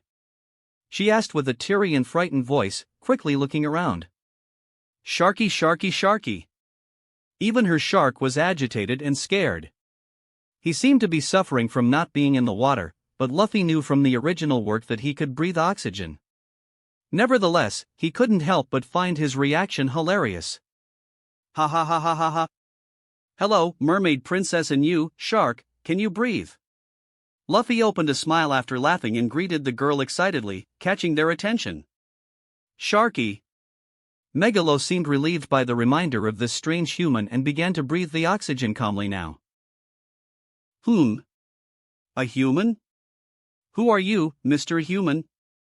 She asked cautiously and quite frightened. Princess Mermaid, I am Monkey D. Luffy, a pirate.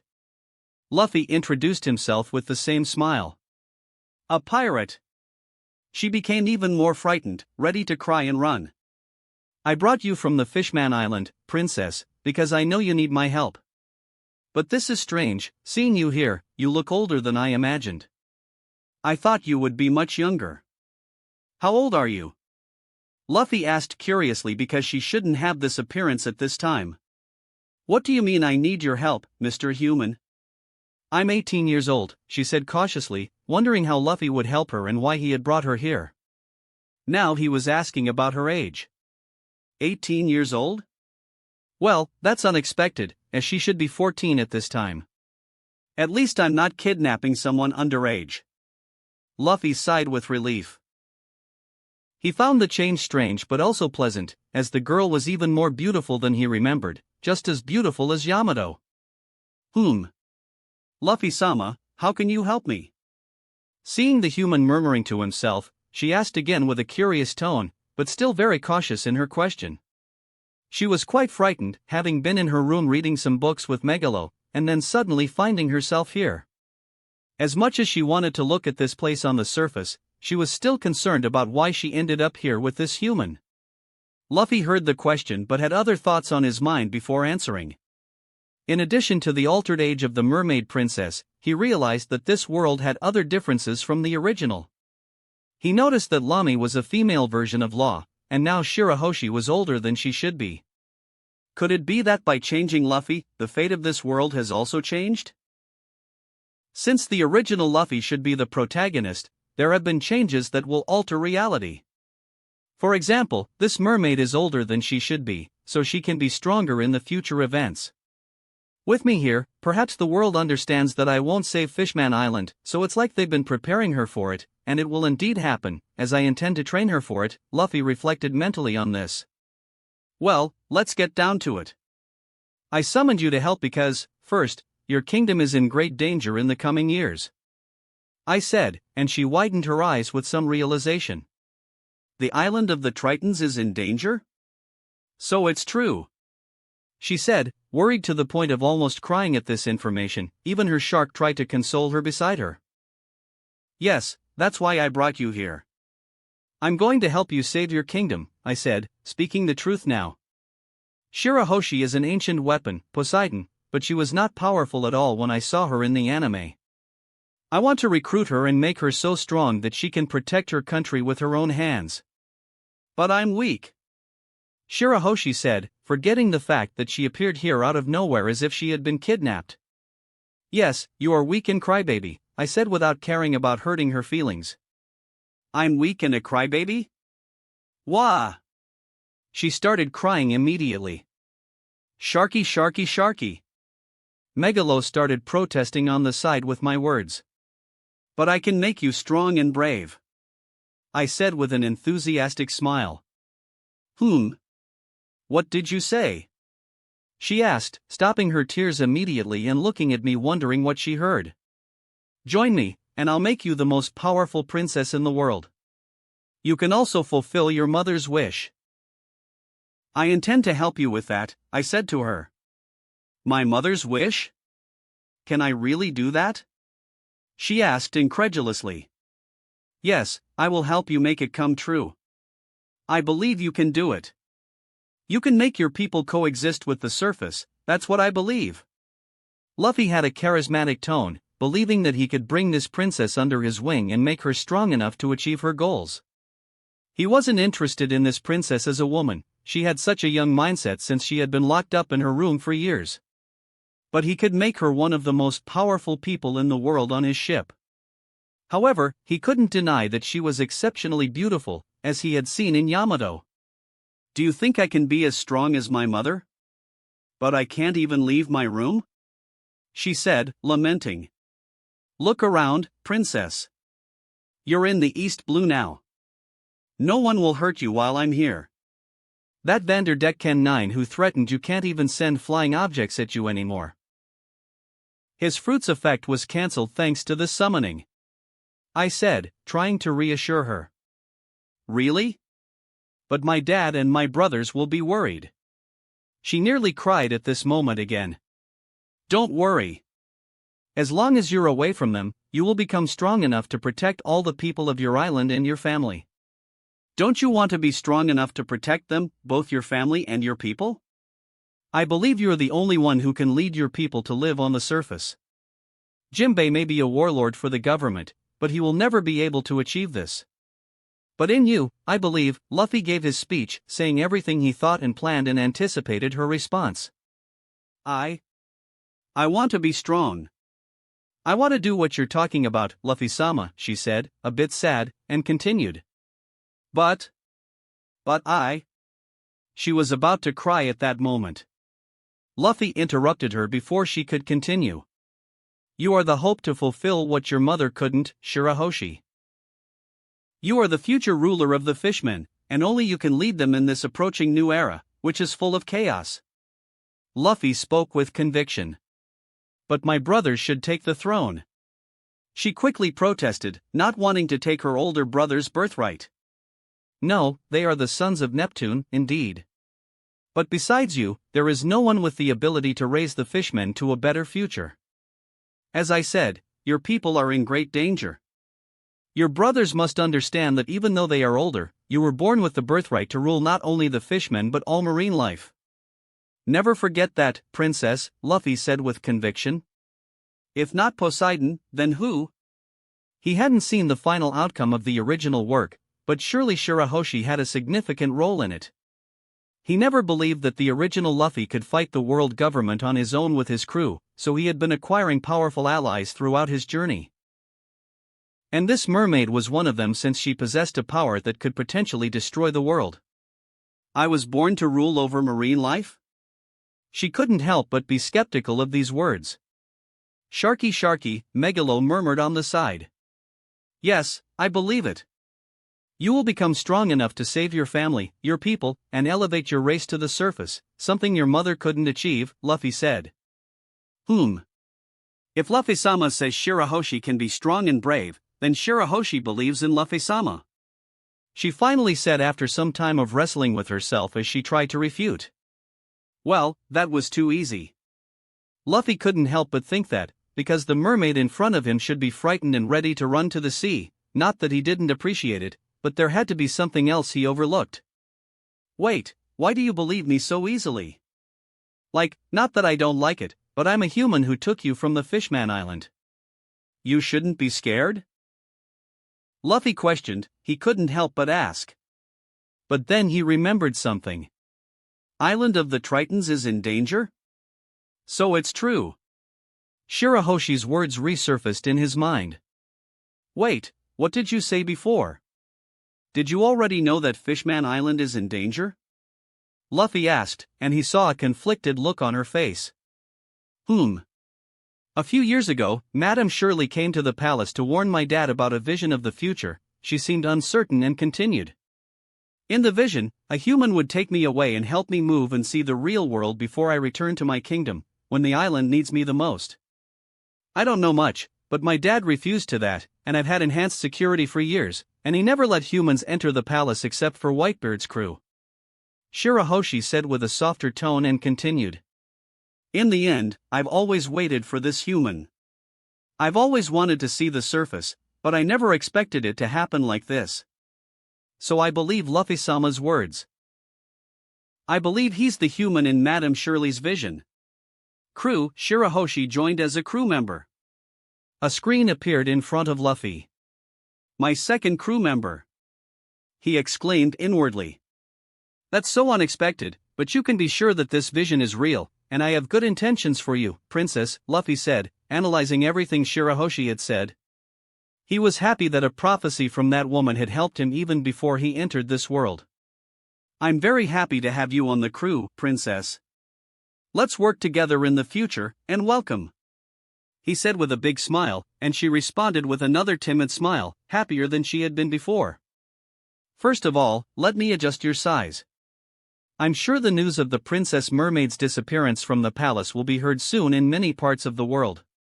So I need to disguise you a bit, at least in terms of size, to help hide your identity a little. I murmured as I approached her. Shirahoshi. Give me your hand. I said, and she calmly placed her hand in my direction. When her hand was close enough, I put my palm on it and used my power within my capabilities. Moa Moa no Mi, mass, applies 0.1 times. By multiplying by 0 in front or below 1, I can reverse the effects within my capabilities, making my power even more versatile and useful. Shirahoshi, who felt my touch, soon noticed the changes in her body, which was rapidly shrinking. Luffy-sama, what's happening? She cried out in fear. Sharky. Even Megalo was frightened, watching his friend's transformation. Shirahoshi was shrinking at that moment, and I didn't say anything until she reached 17 meters, to 1.70 meters, 40 centimeters shorter than me, while the girl was stunned in front of me. I was satisfied with the result. Sorry for this repeating, but I reduced your size to avoid attracting too much attention, I said. You've gotten so big, Luffy-sama. She was immediately startled by this, and Luffy laughed at her reaction. Ha, of course not. Now let's do the same with Megalo. I said, turning to the shark, who was a bit cautious. Sharky, sharky, sharky. He clearly didn't want it. Sorry, buddy, but you can't stay with us at this size. I said and touched him, making him as small as Shiraoshi. Don't worry, princess. This effect isn't permanent, but it will be good for you to get on our ship, I said, trying to reassure the still frightened princess. I guess so, Luffy-sama. She said a little sadly and continued. Now, come with me. I want to introduce you to the other girls. I said, returning to the beach. As Shiraoshi followed me, she was accompanied by her shark, who floated with a soap bubble around their waists. For the first time, she looked at her surroundings and was fascinated by the new sights in her life. Is this the sun? It's so warm. She said as she followed Luffy to the beach. Is this a forest? It's green. I've never seen one before. Is this sand? Are those birds flying near the sun? Is that a human city? It looks so different from the Fishman Island. Luffy couldn't help but smile at the young woman seeing so many new things in her life for the first time. How's Lami? I asked when I reached the girls and the bear. While Lami was a bit bandaged, Beppo had adhesive bandages in his pocket for some bizarre reason. She's fine, Kuina said. But I still think she needs more bandages. Yamato couldn't help but comment in a silly tone. Do you want to turn the captain into a mummy? Everyone looked at Beppo, who had an unexpected outburst of anger. I'm sorry. The bear quickly apologized, embarrassed by the attention. What a funny bear. Yamato said with a smile, not caring that he had just yelled at her a moment ago. Kuina sighed, she had never seen such peculiar characters in her life. Even though she remembered meeting Zoro, he wasn't as quirky as Yamato, Beppo, and even Luffy. Moreover, she couldn't ignore the fact that Luffy was coming with a mermaid who had been gigantic until recently, followed by a shark wearing a t-shirt that didn't seem to need to breathe water and floated in the air like the mermaid. What happened to her, Luffy-sama? Shiraoshi, seeing the small injured human lying on the sand, couldn't help but ask, worried. She slipped and fell, Luffy said, scratching his head, because how could he say that he had punched the woman for cutting a piece of his hat just a while ago? He was sure she would cry and run away, saying he was a monster. She slipped and fell? Both Beppo and Kuina yelled indignantly, knowing the real reason for Lami being in that condition. That's funny. She fell pretty badly to have broken 6 rib bones and dislocated an arm and a leg. Yamato smiled, speaking these words calmly, while Shiraoshi put her hand on her mouth in concern. Kuina, Beppo, and even Luffy looked at Yamato strangely because she had believed Luffy's words and said it so strangely. In any case, you stay here for now to take care of Lami, because I want to talk to her when she wakes up. Meanwhile, I'll go get my first swordsman for the crew and the third member. He said as the first swordsman, with a smile, because Kuina hadn't joined yet. But before I go, take this. He handed a set of clothes he had just bought in the system store to Kuina, who was still wearing only the cloak from before, and a dress for Shiraoshi to help her conceal her tail, which was quite conspicuous on its own. Then, in front of a group consisting of a passed-out person, a human, a bear, a mermaid, a shark, and a dragon woman? Luffy wasn't quite sure of Kaido's genetic makeup. Setting aside those thoughts, the group saw Luffy's transformation. His hair started growing again, with huge wings appearing behind him soon after. What is this? My Toki is amazing. Everyone looked strangely at Yamato at that moment, wondering why she called me that and referred to me with a female name, not to mention the strange stars in place of her eyes. Fantastic. I'm sorry. Luffy-sama is amazing. Sharky sharky. So, without wasting any more time, Luffy took off into the air, lifting some of the beach sand in front of the group, and headed towards Shell City. Chapter 9 Zoro. Monkey D, Luffy's POV. Shell City, East Blue. As Luffy took flight, he looked towards the marine base. I should have had some time to deal with the girls before, but now I'll rescue him. Wait for me, Zoro. I said and used my momentum to increase my flight in that direction. It didn't take long to be above the base at a distance of 1 kilometer. Thanks to my mythical Zoan, I can see every detail from this distance. It's great to have enhanced eyes like all the other animal senses, Luffy said to himself as he looked at the base below, examining all the structures. He glanced in one direction and finally spotted the man tied up in an empty courtyard. Damn it! He heard the green-haired man muttering quietly with his sharp ears. I started to fly and descend towards him. He didn't notice me as I silently landed behind his cross. The sun was in front of him, so he couldn't see the shadow of a giant bird behind him. Turning off my wings silently, I began to approach him from behind. You seem to be in a tight spot, huh? There's even food on the ground. Luffy said casually and noticed the dropped bun on the ground, realizing he arrived a bit later than the original timeline. The green-haired man quickly startled by this sudden voice from behind. Who are you? How did you sneak up behind me without me noticing? He became quite alarmed by Luffy approaching from behind, but the man with the straw hat couldn't blame him for his reaction. How I got here doesn't matter, but let me introduce myself to you. I am Monkey D. Luffy. The man whose dream and goal are to conquer all the seas and shake the very foundations of this world in the process. I said with a big smile. Conquer the seas? Shake the foundations of this world? Zoro said, raising an eyebrow, but he didn't laugh at this declaration. After all, he was another dreamer. That's right, I'm a pirate, I said, looking into his eyes. And I hunt pirates sometimes to get by, so you better leave, he simply said, and Luffy smiled. Hold on there, my friend. Let me finish speaking. I can't be arrogant and think I can do all of this alone. I need a crew to fight against the world and turn it upside down.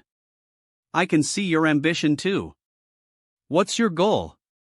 Luffy asked, knowing already what his next words would be. I made a promise to someone a long time ago that one of us would become the greatest swordsman in the world. I am Roronoa Zoro, the man who will become the greatest swordsman in the world. He said firmly, while I smiled enthusiastically. Very well, my friend. A worthy dream for a swordsman in my pirate crew. I said, and he looked at me strangely. I'm not interested. Knowing what I was insinuating, he cut me off. Sorry, Zoro, I won't force you to join my crew because I don't think you deserve that, and I don't find it very cool with most people. But now you're a criminal, and you'll never survive being hunted by the Marines when you're alone at sea to become the world's greatest swordsman. I said, trying to persuade him. I made a deal with the Marines. If I stay here for a month without eating, they'll set me free. I've been here for a few days, and I can stay much longer like this. Zoro said. And you believe that? I raised an eyebrow with that, knowing his fate. What do you mean? He asked, narrowing his eyes. Look, Captain Morgan's son, Helmeppo, is going to execute you soon to take your sword, the Wado Ikemanji. You're either going to become an outlaw or a dead man. Which option do you choose? Luffy said, crossing his arms in front of him. He looked at him for a few seconds, realizing there was no mistake in his words, and finally spoke. He's really going to do that? His tone showed immense anger. I have no doubt about that, Zoro. Unfortunately, you relied on an arrogant coward, now you'll pay for it. Luffy said. Zoro looked at him for a while before speaking again. Are you serious when you say you want to conquer the seas? He couldn't help but ask that. Yes, I will be known as the king or emperor of the pirates, and I need the greatest swordsman in the world by my side. What do you say? Luffy said confidently. All right. I'll join you, just get my sword back, and as long as you don't stop me from pursuing my dream, I'll be your swordsman. He demanded. Well, I can do that, but why would I leave you here defenseless? I asked while opening the system, went to the store, and bought a low-quality sword for him. Where did this sword come from? He was surprised by the sudden appearance of the sword, but I didn't bother to answer as I cut his bindings. This made him fall to the ground in the next moment. Now that he was without ropes, He didn't say anything as he got up and walked over to a piece of land with a dropped bun and picked it up to eat. "This is great. I haven't eaten in days," he said happily, eating the bun and the earth. "Ah, that's funny, take this sword, I don't need it." Luffy threw the sword into his hands. "What do we do now, Captain?" he said, inspecting the sword, but it didn't surprise him, as it was a low-quality sword, but useful at the moment. "Crew. Zoro has joined your crew." I smiled at the system message and looked at the swordsman. "Simple, we'll get your sword back, take over this marine base, and destroy it in the process," I said enthusiastically as he raised an eyebrow, wondering if I was joking. "Come on, let's see what these marines are capable of," Luffy said without waiting for a response from Zoro and walked directly to the front of the marine base, at its entrance. It didn't take long for them to find the entrance courtyard of the base, with Helmeppo being escorted by 2 marines as they seemed to be heading out to do something in the city. He should go to the restaurant where Luffy and Kobe found him in the original story, Luffy thought. "Yo!" I said, raising my hand to greet them, causing them to turn to my sudden voice and look at me stunned as they studied me bewilderedly. Luffy appeared to them like a criminal, with a rather sinister smile on his face as he approached them. "Who are you? HM? Zoro, did you escape?" he shouted, and the men beside him quickly grabbed their weapons to attack the 2 approaching them. I raised a hand to Zoro, asking him to let me handle it, and I began to walk toward the trio without any fear of their weapons. As I advanced calmly, 2 rifles were already aimed at me, but I didn't pay much attention as I continued to walk. "Shoot him!" Helmeppo shouted hysterically. Bang! Bang! The shots were heard by everyone in the vicinity, and the noise echoed through the area. Those who were shooting, along with Helmeppo and even Zoro, had expressions of disbelief as they saw the bullets strike my skin and crumple upon impact without penetrating. The sound of crumpled bullets falling to the ground could be heard by those nearby, in the midst of the ensuing silence that settled over the area. "Well, you guys are worse than Lami. At least I could feel a bit of her sword's touch," Luffy said, bored, as the bullets continued to collide with him. Ignoring the fact that Luffy was talking about someone named Lami, they were shocked at this strange figure, which just stood there, stopping bullets from penetrating his own body. Even Zoro couldn't believe his eyes. He never imagined that someone could stop a bullet with their own skin. And he doesn't even know about the monsters in the New World, Luffy told himself as he observed Zoro's surprise. Seeing that they had stopped shooting, Luffy started walking toward the trio again. "Stay away, you monster!" Helmeppo was now more terrified than ever, taking steps backward, trying to get away from here. Before Helmeppo and his guards could escape, I used my speed to approach. Moa Moa no Mi, speed, apply 30 times. I may not have the gear 2 of the Hito Hito no Mi, but my speed already surpasses it by far at this level. In their view, Luffy disappeared from where he stood, reappearing right in front of them. Without saying anything, I delivered a punch to each guard on either side of Helmeppo. Boom! Boom! Their bodies slammed directly into the marine base wall like rockets. Luffy wasn't a good person, and they had tried to kill him because he was going to spare them as the original Luffy did? Luffy didn't know if they would survive those punches, but he didn't care anymore. He removed his eyes from the holes in the wall made by the marines and looked at the frightened Helmeppo in front of him. He glared at the son of Captain Morgan, one of the worst kinds of people imaginable. Who would they be? The hypocrites of the marines, people who did evil under the guise of justice. These were the kind of people Luffy detested the most in life. "So, I heard that you like to intimidate the citizens of this city," Luffy said calmly, looking into his trembling eyes. "Well, what do you mean? My father won't let you hurt me." Helmeppo was very scared now, and having Luffy, a stranger, staring at him like a predator didn't help alleviate his tension. "Let me show you how to intimidate someone," Luffy said with a sinister smile. "What do you mean? My father won't let you hurt me." Helmeppo was very scared now. Hee, if he shows up, I'll make him join the fun." Luffy talked like a thug, maintaining a wicked grin. Before Helmeppo could respond to this, Luffy grabbed him by the arm. Crack! I simply bent it effortlessly, and his arm made a sound as if bones were breaking. Ah. Want to give up already?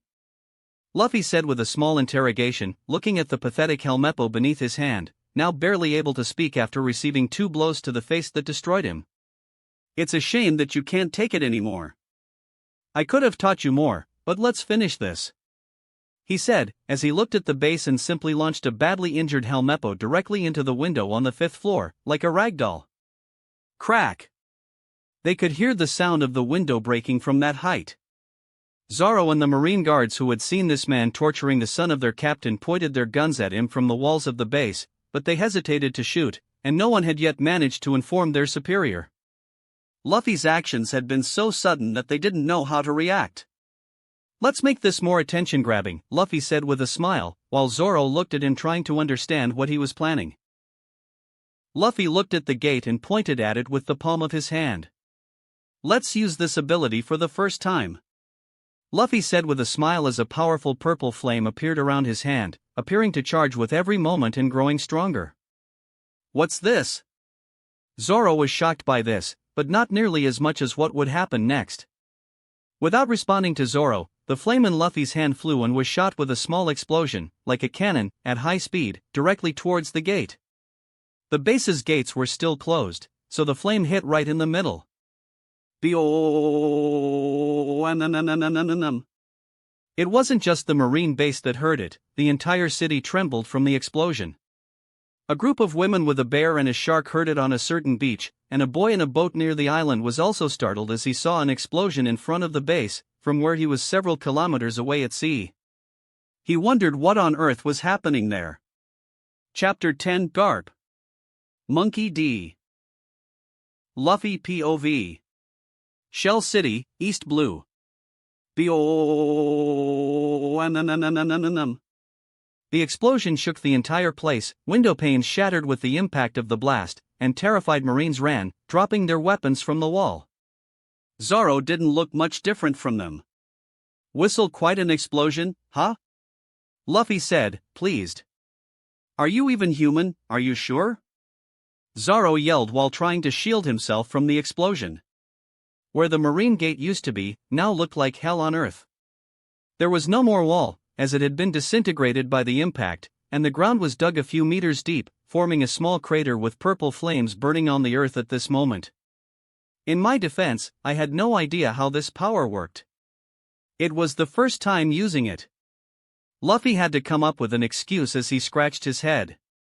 He really had no idea he was this powerful. This power may not be as powerful as Kizaru's, but I haven't even used its full potential yet. He thought as he contemplated his potential and considered the future. He turned to a still-dazed Zoro and said, "Anyway, let's head to the base. The soldiers must be regrouping now. Morgan will show up soon," Luffy said as he walked in the opposite direction of the gate in chaos, which was now on fire. The soldiers on the wall, who were aiming at them, ended up fleeing in fear after witnessing this display of power. With not much more to say, Zoro started following him closely. "Who are you?" The pair heard a voice as they approached the main building, and at that moment, the main door burst open with a hurried boom, revealing a giant man with an axe in place of his right hand, standing almost 3 meters tall, glaring at them in anger as he appeared before them. "Ah! You must be Morgan, the captain of this base, right?" Luffy asked, not caring to introduce himself. Several Marines were pointing their weapons at the pair behind him, but fear was evident in their eyes. They couldn't remain calm after seeing and feeling what Luffy had done, even if they thought it was due to some bomb he placed on the gate rather than the chaos flames generated in a matter of seconds by the palm of his hand. Otherwise, they would be fleeing at this moment. Luffy smiled at them. "Yes, I am Morgan. Do you have any idea who you're attacking? No pirate attacks a marine base and gets away with it," he said as a threat. "Hee, I'd like to see that. I'm a pirate, and I do what I want," Luffy said as he walked towards Morgan without hesitation. This only made Morgan even angrier at this young pirate. He then saw Luffy approaching the line of his attack, and as he walked, he raised his axe and swung it. "Then die!" He shouted and swung his axe with all his might. Luffy, seeing this, had only one thought. Moa Moa no Mi, defense, apply 30 times. Crack! His axe connected with my body but stopped there, not going a millimeter further. It even created cracks in the weapon with the impact of Luffy's body. This is impossible. Morgan shouted, now truly scared. Is that all the great Captain Morgan can do? It's stronger than bullets, I admit, but it's still weaker than Lami's blade. Luffy smiled as he spoke. Shoot him. Kill them. Morgan immediately yelled, trying to retreat from this monster. Moa Moa no Mi, speed, apply 30 times. I disappeared from the spot, reappearing near Morgan's head.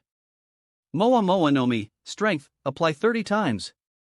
I still couldn't use 2 applications at the same time. I would have to further develop my fruit to achieve that. However, I could quickly switch between applications of multiplication. Luffy didn't waste time and punched Morgan's head in that instant, without giving him a chance to react. I switched from speed to multiplied strength to see what would happen. I could defeat him with just my physical strength, but I wanted to test my limits. Boom! The impact of my punch created an explosive sound, causing Morgan's head to detach from his neck in an instant. Another impact followed, with the severed head exploding and flying into the marine base. The soldiers, seeing their captain lose his head like that, were shocked and immediately dropped their weapons in surrender, knowing they were in front of a monster. Luffy calmly landed on the ground and looked at the impact created by his punch. Whistle! He whistled, looking at the damage he had caused. Do any of you still want to fight? He asked the men in front of him, who had already surrendered by dropping their weapons. No! We surrender, one of them said. Great, we're pirates, and we don't care about the Marines. I'm going to plunder this base. As long as you don't interfere with it, we won't harm you, he told the man, who looked cautious but yielded to Luffy's relentless gaze, unable to fight back, knowing that Luffy could kill them on the spot. Great, show my companion here to the treasure room. He pointed to Zoro since Luffy decided that Zoro would be assigned to collect the treasure and his old weapon. I also want to go to the main Den Mushi, one that can connect directly to Marine headquarters, I told them, and the man who spoke to Luffy had widened eyes at this. You want to talk to Marine headquarters? The man couldn't help but ask in surprise. Yes, you can do that. Remember, you are now my hostages. Ha ha ha ha ha. He said with a sadistic smile, and the Marine in front of him began to sweat. Why yes. The poor man yielded. Zoro, get your swords and take all the money from the vault with you. In the meantime, I'll talk to my old man, I said. Your grandfather? Zoro asked incredulously, but Luffy didn't bother to respond and followed the man who led me to Morgan's room. Here is the Den Mushi. The man said, still sounding nervous. Call the headquarters, please, I said, and the man started dialing the special number hurriedly. Click Mushi Mushi. This is headquarters. What does Marine Base Station in Shell City, Unit 153, need? A demanding voice came from the snail.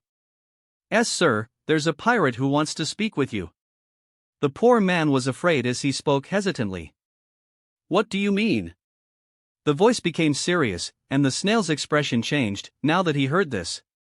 Give me that, and thank you. Luffy smiled and said as he took the communicator connected to the snail. Hello, I'm the pirate monkey D, Luffy.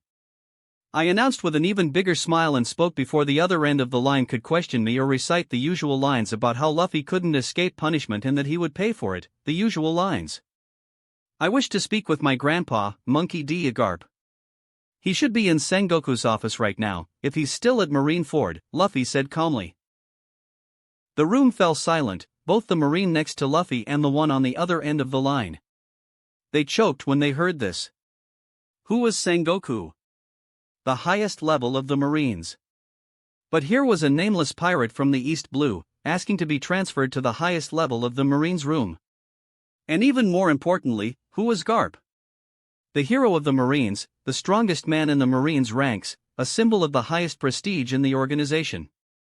Not even the 3 admirals could compare in strength and reputation. But here was a rookie pirate saying he was his grandson, and how could people take that lightly? Is this? Even the voice became nervous now. While the man who had accompanied Luffy to this room was about to faint. Tell him I took this base and its personnel hostage, he'll understand, Luffy said, still smiling. His expression didn't match his actions, as Luffy was taking over a whole marine base, not strolling in the park to smile so easily. All right. The voice said nervously and seemed to put the Den Mushi on hold.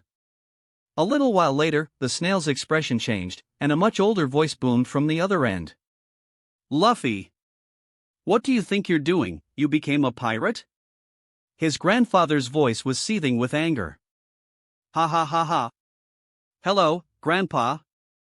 It's been 6 months since I last saw you, I miss you so much. Luffy laughed and spoke sincerely. He was influenced by the original Luffy, so he felt a genuine connection to this man as a grandfather. In the original, even though he loved this guy, Luffy didn't want to see his grandpa because of his fist of love, but this new Luffy was different, he genuinely wanted to see the man. Wah ha ha ha ha. My grandson misses me. But your voice sounds different, have you grown in these? He laughed happily and did a 180-degree turnaround when he heard that his rebellious grandson missed him. Garp. Sengoku shouted angrily at Garp beside him to get him to focus on the call. Oh, yeah. Luffy, what do you think you're doing? You kidnapped a marine base? He expressed his anger again. I wanted to talk to you again, Grandpa, I have some things to tell you, he said. But a voice interrupted me. What happened to Morgan? Sengoku asked hurriedly as he grabbed the communicator next to Garp. Well, I killed him, I said, and the room fell silent at that moment. You did what? Garp shouted in the background. Grandpa, I don't want to offend you or your precious Marines, but a commander who abuses his people to the point of hurting his subordinates and the city's citizens, claiming to do so for the sake of marine justice, is the kind of person I hate most in this world. Even pirates have more dignity than this type of person because pirates do evil without hiding behind a noble cause, Luffy said and continued. And he tried to kill me, called me a demon, a monster, but if a person is ready to kill, then they must be ready to die, he said without mincing words. I can understand that. My grandfather spoke, knowing that his grandson wouldn't lie, and he felt no deception at all, as his haki would hardly be wrong, even through a Den Mushi. Garp. Your grandson killed a base commander, right or wrong, and he tarnished the name of the Marines. Sengoku yelled in anger, and Garp, who had concurred with his grandson on the phone, scratched his nose beside Sengoku. Luffy, stay there, I'm coming to the East Blue to capture you. Garp shouted indignantly. Ha ha ha ha. Grandpa, I have more corrupt Marines to catch in this sea, so I won't be here for long, Luffy laughed in amusement at his grandfather's request, this guy was really funny. Grandpa, I want to tell you something else. There's a boy arriving at this base, he's weak and cowardly, but he has potential. He's determined to reach the level of an admiral. I would say he would be the best pupil you could get since I and Ace are pirates. Luffy said with a smile. Curse them, I shouldn't have let you guys choose this lifestyle. Garp shouted in anger but quickly softened his voice. Tell me, is this boy here now? Garp asked, curious. His rebellious grandson's words had piqued his interest. Yes, Grandpa. He's going to enlist as a Marine, it's a good change. I would take him as a crewmate, but he's determined to fight pirates. I said. That's interesting. My grandfather said with a smile. Yes, I want you to train him with everything, as I know you and Sengoku are almost retired. I said with a smile, especially when the snail expressed anger that was nothing compared to before, while the Marine in the room with me fainted from those words. Luffy didn't care about that and continued. So the Marines need new potentials, only you guys aren't any fun when I dominate the new world. I hope for some challenge, you know? I said arrogantly, while my grandfather and the fleet admiral were left speechless by my remarks. Luffy, I'm coming to the East Blue to capture you. My grandpa shouted indignantly. Great, Grandpa, I would love to see you again. He said, with a smile, while the expression of the Den Mushi seemed genuinely happy at this moment. Wahahaha. My grandson wants to see me. Garp laughed happily. GARP. Sengoku shouted again in anger. Oh yes, Luffy. Wait for me, and I'll capture you using my fist of love. He said. Grandpa, speaking of which, I learned to use the fist of love. I saw a girl I liked a while back and used those fists on her to show my love, but she flew too far. Luffy complained. Wahahaha. So you used the fist of love the right way. While the grandfather-grandson duo chatted, Sengoku and the marine who had fainted before and had now woken up were speechless with this conversation. How do you win over a woman by punching her? They exclaimed. The same listeners were speechless at the next action of the grandfather-grandson on each of the lines. Sengoku saw Garp fall asleep in front of him, while the marine from Naval Base 153 was speechless when he saw Luffy and the Den Den Mushi fall asleep in the middle of the call. GARP. HM? What a strange dream, I dreamt that my grandson missed me. He murmured, but when he saw the communication equipment in front of him, some veins appeared on his forehead. Luffy. How can you sleep in the middle of a call? Grandpa. Stay in the East Blue, Grandpa is coming to arrest you. Garp shouted. Okay, you can come, but bring some of those cookies. I want to try them to see why you only eat those. I plan to try them after I kick your butt, of course. Luffy said with a smile, but before Garp could respond, Luffy hung up the Den Den Mushi. Click. With that, Luffy left the room, satisfied, while the marine who had been with him before was unconscious after hearing the entire conversation again. That wraps up this part of the revised version of What If There Was a Different Luffy. Thanks so much for listening. I will try to get the revisions done as soon as possible, so stay tuned for that. If you enjoyed the video, don't forget to like, subscribe, share it with your friends, and please consider supporting the original author as well. See you in the next one.